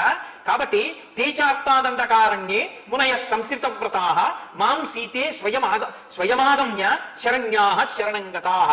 అసలు నేను వాళ్ళ దగ్గరికి వెళ్ళి మీ కష్టమేమిటి అడిగి ప్రతిజ్ఞ చేయాలి. అటువంటిది వాళ్లే నా దగ్గరికి వచ్చి నా కాళ్ళ మీద పడి నమస్కారం చేసి నాకు అర్ఘ్యపాద్యాదులు ఇచ్చి వాళ్ళు నన్ను రక్షించమని అడిగారు. అటువంటప్పుడు నేను కానీ రక్షించకపోతే నరమాంస భక్షకులై వాళ్ళ తపస్సుకి విఘ్నం చేస్తున్నటువంటి ఆ రాక్షసులని నిగ్రహించకపోతే నా క్షాత్ర ధర్మానికి అర్థం ఎక్కడుంది? నేను ధనుర్బాణాలు ఎలా పక్కన పెడతాను? కాబట్టి నేను ఒకసారి మాట ఇచ్చాను అంటే ఆ మాటకి కట్టుబడిపోతాను తప్ప ఎట్టి పరిస్థితులలోనూ కూడా మాట విడిచిపెట్టాను. ఒకవేళ నేనన్న మాట కోసమని చెప్పి నిన్నే విడిచిపెట్టేయవలసి వస్తే, లక్ష్మణుణ్ణే విడిచిపెట్టేయవలసి వస్తే వదిలిపెట్టేస్తానన్నాడు. సంసృత్యత నశ్యామి జీవమాన ప్రతిశ్రవం మునినా మన్యథా కర్తుం సత్యనిష్టం హిమే సదా అప్యహం జీవితం జహ్యాం త్వాం వాసీతే సలక్ష్మణాం నతు ప్రతిజ్ఞాం సంసృత్య బ్రాహ్మణేభ్యో విశేషతః. ఇచ్చినటువంటి మాట నుంచి వెనక్కి వెళ్ళడం అనేటటువంటిది ఎప్పుడూ జరగదు. అందులో తాపసులైనటువంటి బ్రాహ్మణులకు ఇచ్చిన మాట నుంచి నేను వెనక్కి తిరుగుతానా? ఒక్కనాటికి అటువంటి పని జరిగేటటువంటిది కాదు. కానీ నువ్వు మమ స్నేహాచ్య సౌహార్దాత్, నా ఎందు ఉన్నటువంటి స్నేహము చేత సౌహార్దము చేత ఈ మాటలు చెప్పడం నీకు ఎంతైనా యుక్తంగా ఉంది. కాబట్టి నేను రాక్షస సంహారం చేస్తాను, బ్రాహ్మణుల్ని తాపసుల్ని రక్షిస్తాను. మీరు ఈ విషయాన్ని ఒకటి గుర్తుపెట్టుకోవాలి. సీతమ్మ అమాయకురాలు ఈ మాట లేదు. అన్న మాటకి కట్టుబడి ఉంటాననేటటువంటి లక్షణాన్ని బాగా ప్రజ్వలింపచేసింది రామచంద్రమూర్తి ఎందు. ఈ మాటే రేపు రావణ సంహారం చేయిస్తుంది.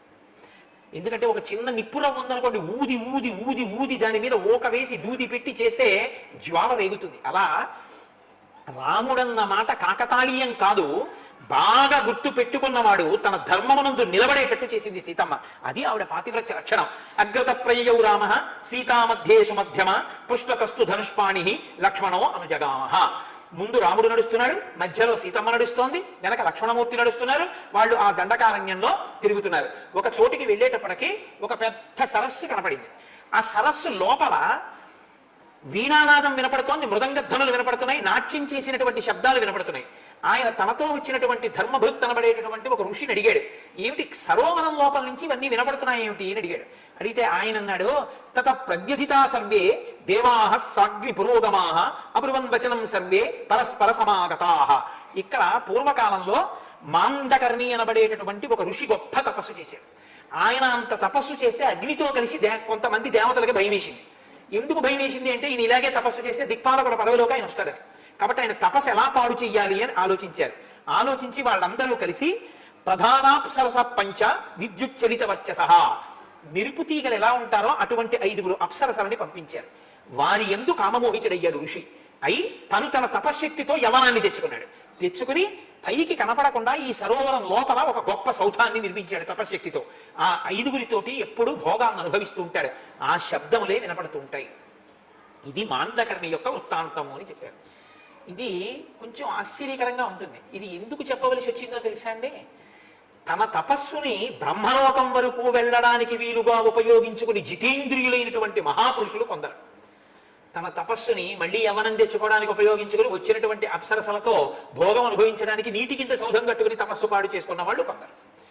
తపస్సు చెయ్యడం ప్రధానం కాదు. తపస్సు చెయ్యడానికి ఏ లక్ష్యంతో బయలుదేరావో ఆ లక్ష్యాన్ని నువ్వు చిత్తశుద్ధితో పొందడానికి కావలసినటువంటి ధృతితో నిలబడగలగడం కూడా ప్రధానంగా ఉంటుంది. ఇది ఎంతమందిలో ఎలా ఉంటుందో, ఎలా ఎలా కదిలిపోతుంటారో చూపిస్తుంటుంది రామాయణం.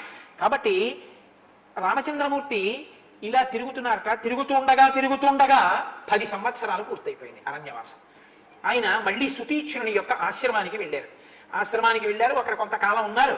ఉన్న తర్వాత నాకు అగస్త్యాశ్రమాన్ని దర్శించాలని ఉంది, కాబట్టి నాకు దాని దారి చెప్పండి అన్నారు. నాయన, ఇదిగో ఫలానా విధంగా వెళ్ళినట్టయితే నీకు ముందు అగస్త్య భ్రాత యొక్క ఆశ్రమం కనబడుతుంది. అగస్త్యుని యొక్క సోదరుడికి పేరేమిటో లేదు రామాయణంలో. అగస్త్య భ్రాత అంటే లోకంలో అపారమైన కీర్తి గణించినటువంటి వాడికి తమ్ముడుగా ఉంటే ఇంకా ఆయన పేరు లోకంలో ప్రకాశించారు. ఫలానా ఆయన తమ్ముడండి అంటారు అంతే. అగస్త్య భ్రాత అన్న పేరుతో ఆశ్రమం ఉంది అంటే అగస్త్యుడు ఎంత గొప్పవాడో మనం ఊహించమని దాని అర్థం. కాబట్టి ఇప్పుడు ఆయన ఉన్నట్టు ఆ అగస్త్య భ్రాత ఉన్న ఆశ్రమం వైపుకి వెడుతున్నారు రామలక్ష్మణులు సీతమ్మతో కలిసి. వెడుతూ రాముడు అంటాడు అగస్త్యుడి యొక్క గొప్పతనం గురించి చెప్తూ, తస్యేదం ఆశ్రమ పదం ప్రభావాద్యస్య రక్షసై దిగియం దక్షిణాత్రసాత్ దృశ్యతే నోపభుజ్యతే. దక్షిణ దిక్కుకి వచ్చి అగస్త్యుడు ఉన్న కారణంగా రాక్షసులు అసలు ఇటువైపుకి రావడానికి భయపడిపోతున్నారు. అంతటి గొప్ప తేజోవంతుడు అగస్త్యుడంటే. మహానుభావుడు.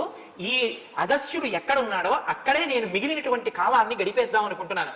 వాతాపి ఇల్వలుడు అని 2 రాక్షసులు ఉండేవారు ఒకానొకప్పుడు ఈ మార్గంలో. ఆ వాతాపి ఇల్వలుడులో వాతాపిని ఒక మేక కింద మారుస్తూ ఉండేవాడు ఇల్వలుడు.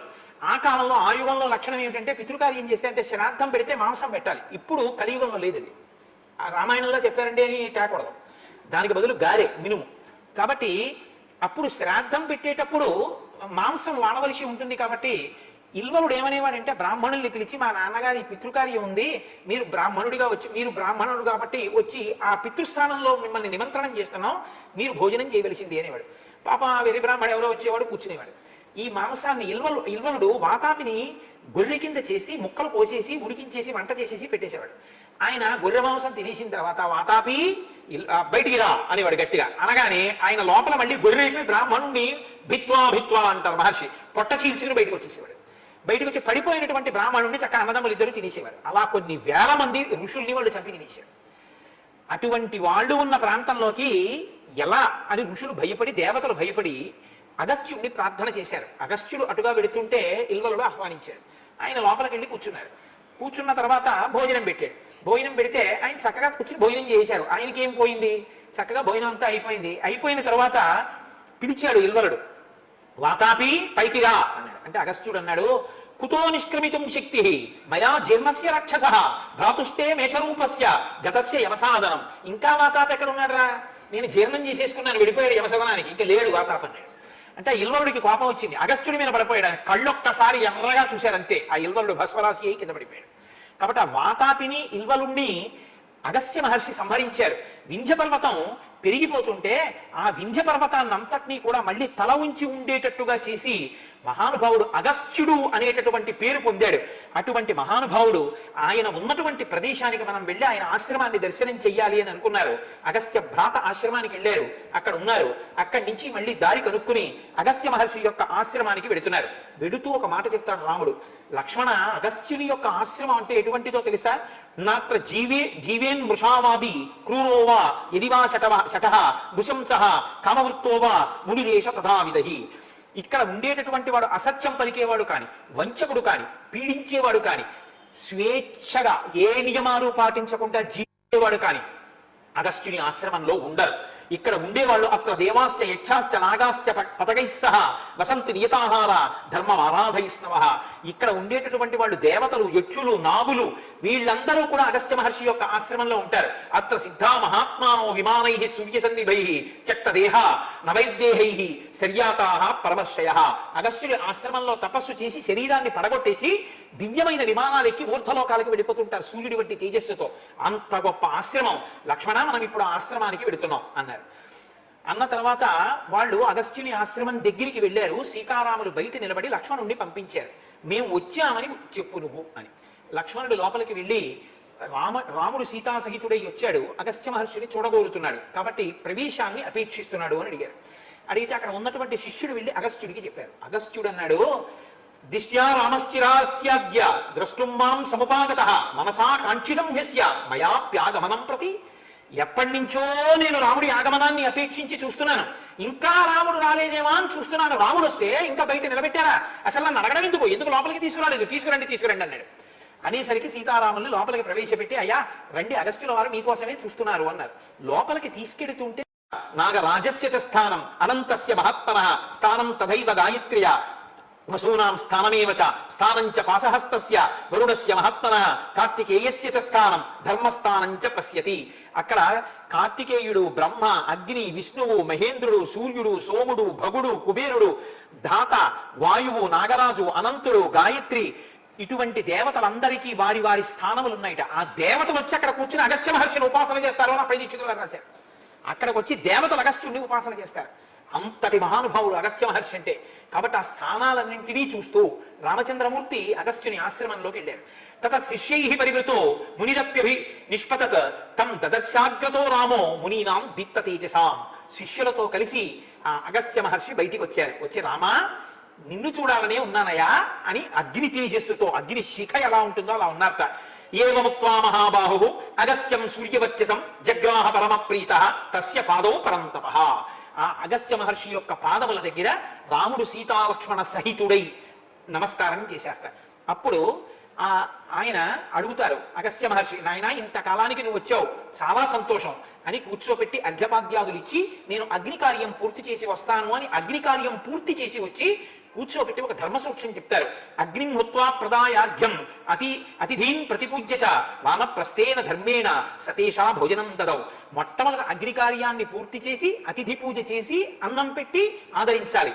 ఇలా ఉన్న ఇటువంటి ధర్మాన్ని ఆశ్రమంలో పాటించినటువంటి వాడు పైలోకాల్లో తన మాంసాన్ని తానే తింటాడు, అటువంటి స్థితిని పొందుతాడు. కాబట్టి నాయన రాజా సర్వస్య లోకస్య ధర్మచారీ మహారథః పూజనీయస్య మాన్యస్య భవాన్ ప్రాప్త ప్రియాతిథి.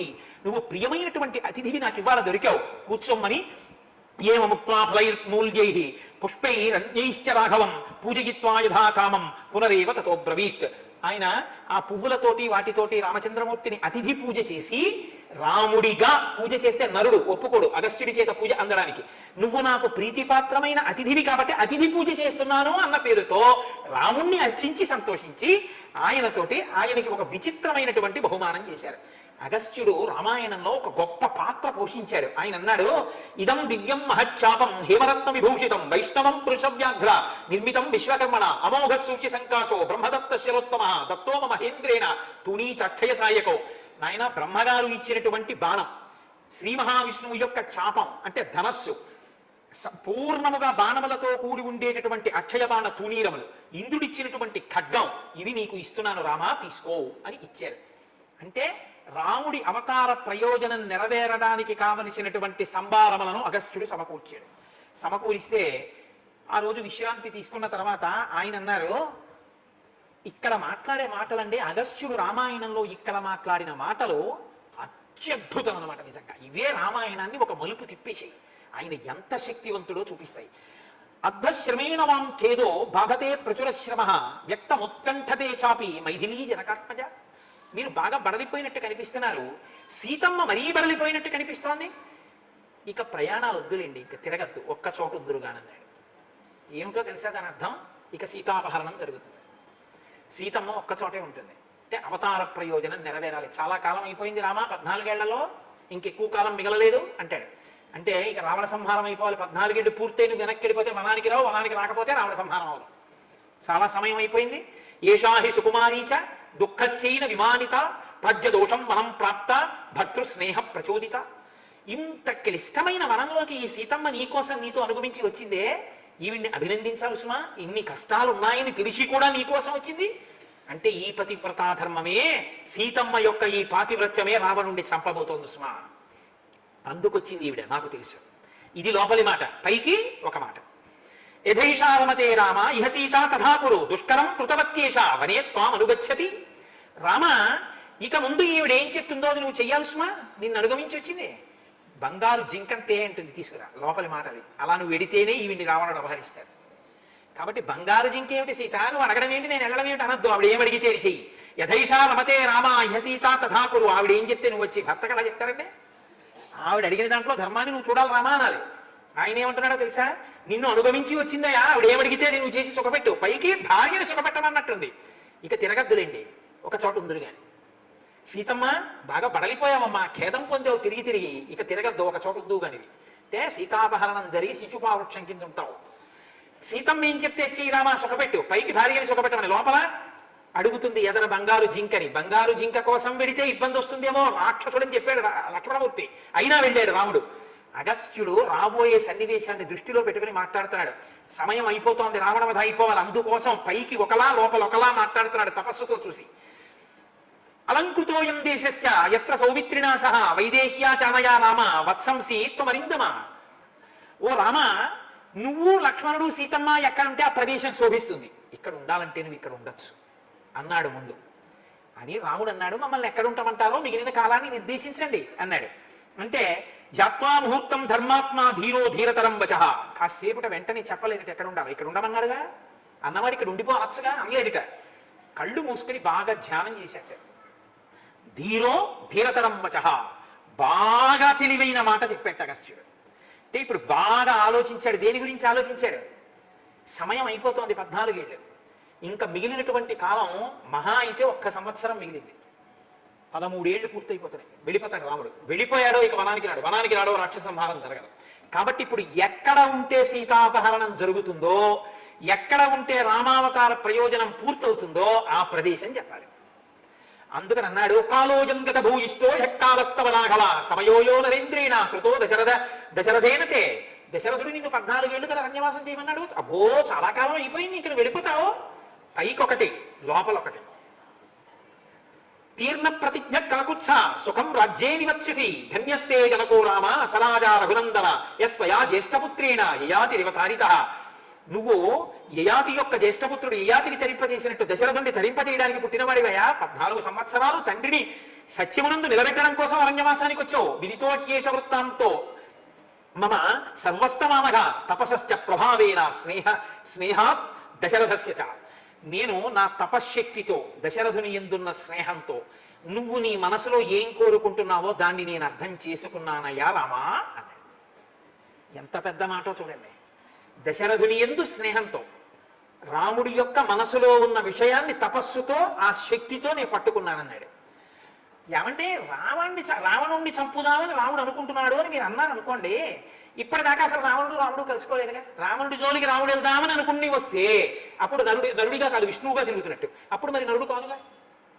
మరి అగస్త్యుడు నీ మనసులో మాట నాకు తెలిసంటంలో ఏమిటి దాని అర్థం? మునులకు మాటిచ్చాడుగా రాక్షస సంహారం చేస్తానని. ఆ రాక్షసుల యొక్క మూలస్థానాన్ని కొట్టేస్తే అసలు రాక్షసులందరూ పోయినట్టేగా. కాబట్టి నీ మనసులో మాట నాకు తెలుసు. మునుల్ని తమ ధర్మం తాము నెరవేర్చుకోవడానికి వీలుగా రాక్షస సంహారం చేయాలని చూస్తున్నావు. అందుకు తగిన ప్రదేశం చూపిస్తా. ఒకడు ఇద్దరు కాదు, పుంఖానుపుంఖలంగా వేలకి వేల మంది నీ బాణాలకి తెగటారిపోవాలి. ఇంకా సమయం తక్కువ ఉంది. అంతమంది వచ్చి నీ మీద పడిపోయే ప్రదేశం ఎక్కడుందో అక్కడికి పంపిస్తాను రామా, నిన్ను లక్ష్మణుడిని సీతమ్మని. ఎక్కడ కూర్చుంటే ఈ పగలు పెరిగి సీతాపహరణం జరిగి మూలస్థానం రావణుడు ఎగిరిపోతాడో ఆ ప్రదేశం చూపిస్తాను. తపస్సుతో తెలుసుకున్నాను. ఇది లోపలి మాట. పై మాట మీరు ఉండే మంచి ప్రదేశం చూపిస్తాను. ఇది పై మాట. ఎలా? అందుకని నేను ధీరో అంటారు, బాగా తెలివిగా మాట్లాడుతున్నాడు. లోపల ధ్యానం చేసి మాట్లాడుతున్నాడు. తపశ్శక్తితో భూత భవిష్యత్ వర్తమాన కాలంలో దర్శనం చేసి మాట్లాడుతున్నాడు అగస్త్యుడు అని. హృదయస్థస్య తే ఛందో విజ్ఞాతస్తపసామయ ఇహ వాసం ప్రతిజ్ఞాయ మయా సహ తపోవని. నాయన, నిన్ను యథార్థానికి ఏమన్నాను? నాతో పాటే ఉండమని కదా చెప్పాను. కానీ నువ్వు ఎక్కడ ఉండాలి అనేటటువంటి ప్రదేశాన్ని ఇప్పుడు నేను చెప్తాను. ఆ ప్రదేశంలోనే నువ్వు సీతా సహితుడవై లక్ష్మణుడితో కలిసి ఉండే ప్రయత్నం చెయ్యి. వసంతం త్వాం జనా సర్వే జ్ఞాస్యంతి రఘునందన అతశ్చ త్వామహం బ్రూమి గచ్చ పంచవటీమితి. ఇంతకు ముందు రామా నేనేమన్నాను నీతోటి? నువ్వు సీతమ్మ లక్ష్మణుడు ఇక్కడే ఉండండి అన్నాను కదా. రాముడు బయలుదేరుతూ కూడా ఏమన్నాడు లక్ష్మణుడితోటి? మహానుభావుడు, అంత గొప్ప ఆశ్రమం, అటువైపు రాక్షసులు తలెత్తి కూడా చూడరు, ఇంకా నేను మిగిలిన కాలం అగస్త్యుడి దగ్గర గడిపేద్దాం అనుకుంటున్నాను అని కదా అన్నాడు. అగస్త్యుడు కూడా మీరున్న ప్రదేశం శోభిల్లుతుంది, ఇక్కడ ఉండండి అని కదా అన్నాడు. ఇప్పుడు అంటున్నాడు ఇంతకు ముందు ఇక్కడ ఉండమని కదా అన్నాను మీతోటి. కాదులే, ఇంతకన్నా ఒక మంచి ప్రదేశం ఒకటి నా దృష్టిలో ఉంది. నేను దాన్ని బాగా నా తపశ్శక్తితో ధ్యానం చేసి గుర్తిరిగి చెప్తున్నాను రామా, అక్కడే నువ్వు సీతా లక్ష్మణుడు ఉండాలి. అక్కడ సీతమ్మ బాగా సుఖపడుతుంది అన్నాడు. సుఖపడుతుంది అంటే ఏ అవతార ప్రయోజనం కోసమని తల్లి వచ్చిందో, అందరి జనుల్ని ఉద్ధరించి తల్లితనంతో నా బిడ్డలు ఏడుస్తున్నారు, వీళ్ళని రక్షించడానికి, రావణ సంహారానికి నేను వెళ్ళి అక్కడ ఉండి వాడు నన్ను అనరాని మాటలంటే ఆ మాటలు అనడం వల్ల వాడి తపశక్తి నశించిపోతే వాడు మరణానికి సిద్ధమైతే రాముడు వచ్చి వాడిని చంపాలి. అందుకని నేను ఈ కష్టాల కోసం 11 ఏళ్ళు అక్కడుండి వాళ్ళ సుఖం నా సుఖం అని తల్లితనంతో నువ్వు అవతారానికి వచ్చావు తల్లి, అందుకని అయోనిజగా వచ్చావు. ఏది నీకు సుఖమో ఆ సుఖం దక్కాలంటే నువ్వు అక్కడ ఉండాలి. ఇది లోపలి మాట అగస్త్యుడు. పైకి అక్కడ బాగా గోదావరి ప్రవహిస్తూ ఉంటుంది, లేళ్లుంటాయి, దుప్పులుంటాయి, జింకలుంటాయి, ఫలాలుంటాయి, తేనెలుంటాయి, తేనెపట్లుంటాయి, పళ్ళుంటాయి, చాలా బాగుంటుంది, అక్కడ ఉండండి పై మాట. అందుకని రామా ఇక్కడ ఉండద్దు, అక్కడ ఉండండి. ఆ ప్రదేశం పేరేమిటో తెలుసా? పంచవటి. ఆ పంచవటి ప్రదేశానికి అనేకమైన పక్షులతో కూడి ఉంటుంది, జనసంచారం ఉండదు. ఏమని చెప్పాలండి? ఎవరైనా ఒక మనిషి అక్కడ ఉండాలంటే ఏం చెప్పాలి? అక్కడ ఇప్పటిదాకా చెప్పిన వాళ్ళందరూ ఏం చెప్పారు? అక్కడ తాపసాశ్రమాలు ఉన్నాయి, ఋషులు ఉంటారు, రామా సంతోషంగా అక్కడ గడుపు అన్నారు. ఈయనేం చెప్తున్నారు? అక్కడ నిర్జనం, మనుష్యులన్న వాళ్ళు ఉండరు, ప్రశాంతంగా ఉంటుందిగా, అక్కడ ఉండు. ఎందుకని? జనులన్న వాళ్ళు ఉండకూడదు. సీతాపహరణం జరగాలంటే ముగ్గురే ఉండాలి, ఇద్దరు వెళ్ళిపోవాలి. ఇద్దరు వెళ్ళిపోవాలంటే రాముడు మాట, సీతమ్మ మాట కోసం బంగారు జింక వెంట వెళ్ళిపోవాలి, సీతమ్మ మాటలకి లక్ష్మణుడు వెళ్ళిపోవాలి. ఆవిడ ఎంత కేకలేసినా పలికే మనిషి ఉండకూడదు. రావణుడు సీతమ్మను అపహరించాలి. అపహరిస్తే ఆ తల్లి ఎవరిని సుఖపెట్టడానికి వచ్చిందో, ఎవరి సుఖం తన సుఖం అనుకుందో ఆ సుఖాన్ని ఆవిడ పొందాలి. అంటే రావణ సంహారానికి తాను పనిముట్టుగా ఆవిడ బయలుదేరవలసి ఉంటుంది. ఇది జరగాలంటే పంచవటికి వెళ్ళాలి తప్ప రామా ఇక్కడ ఉంటే జరగదు. రాక్షసులు కన్నెత్తి చూడలేరు. నువ్వు అరిందముడవు, అరిందమహ, నువ్వు శత్రు సంహారకుడవు. విశేషించి ఇది నా ఆశ్రమం, ఇటు ఎవరు వస్తారు? ఇంకా అవతార ప్రయోజనం నెరవేరదు. కాబట్టి ఇందాక అన్నాను, కానీ ఇప్పుడు నా తపశ్శక్తితో అంతర్ముఖుడనై ఆలోచించాను, ఇక్కడ నువ్వు ఉండకూడదు రామ. ఎంత త్రికాలజ్ఞుడై ఎలా చెప్తున్నాడో చూడండి. అది అగస్త్యుడు అంటే, అది అగస్త్య మహర్షి అంటే. అందుకే ఇప్పుడు అక్కడికి వెళ్ళి రాక్షస సంహారం మొదలు పెట్టాలి. ఇక 14,000 మంది రాక్షసులు వస్తారు ఒకేసారి. పడగొట్టడానికి కావలసిన ధనస్సు, అక్షయబాణ తూణీరాలు, అటువంటి ఖడ్గం అన్నిటినీ ఇచ్చేశాడు. ఎక్కడుంటే ఇవన్నీ జరుగుతాయో ప్రదేశం చెప్పేశాడు. ఇప్పుడు అక్కడికి బయలుదేరండి అంటే ఇంకా ఉన్న తక్కువ కాలంలో రామావతార ప్రయోజన సిద్ధిని శాసించిన వాడు అగస్త్య మహర్షి. రామాయణంలో ఇన్ని చేతులు ఒక్కొక్క చెయ్యి పట్టుకుంటూ చివరికి అందరూ అగస్త్యుడి దగ్గరికి ఎందుకు పంపించారంటే ఆ మహర్షే అవతార ప్రయోజనానికి కావలసినటువంటి ప్రదేశాన్ని నిర్ణయం చేశారు. ఆ శ్లోకాలు మీరు చదివి అనుభవించాలి. పైకి ఒకలా ఉంటుంది, లోపల అర్థం ఒకలా ఉంటుంది. అలా మాట్లాడతాడు మహానుభావుడు. ఇటు నరుడిగా రామావతార ప్రయోజనం, నరుడి యొక్క స్థితి చెడకూడదు. లోపల తను దర్శనం చెయ్యాలనుకున్నటువంటి ఆ రామదర్శనం ఇదవ్వకూడదు. వచ్చినటువంటి రాముడిని పూజ చేయకుండా ఉండకూడదు. అలాగని రాముడికి అగస్త్యుడు పూజ చేసినట్టు కనపడకూడదు. అందుకని విశేషమైనటువంటి అతిథివి కాబట్టి అతిథి పూజ చేశాను అంటే. ఇంత గొప్పగా అగస్త్యుడు నిర్వహించినటువంటి ఈ వాగ్యజ్ఞంతో, అటువంటి అందమైన మాటలతో ఇవాల్టి కార్యక్రమాన్ని పూర్తి చేద్దాం. రేపటి రోజున సీతారామ లక్ష్మణులు పంచవటికి బయలుదేరుతారు. అది ఎలా ఉంటుందో, మధ్యలో జటాయు ఎలా వస్తాడో, ఎలా కలుస్తాడో, అక్కడ పర్ణశాల ఎలా కట్టుకుంటారో, ఇక రామ కథ ఎలా ఊర్జితం, ఎలా పట్టు బిగుస్తుందో మీరు చక్కగా విని మనందరం సంతోషిద్దాం. మనం 11 మార్లు మనం పెట్టుకున్న సంప్రదాయాన్ని అనుసరించి రామనామాన్ని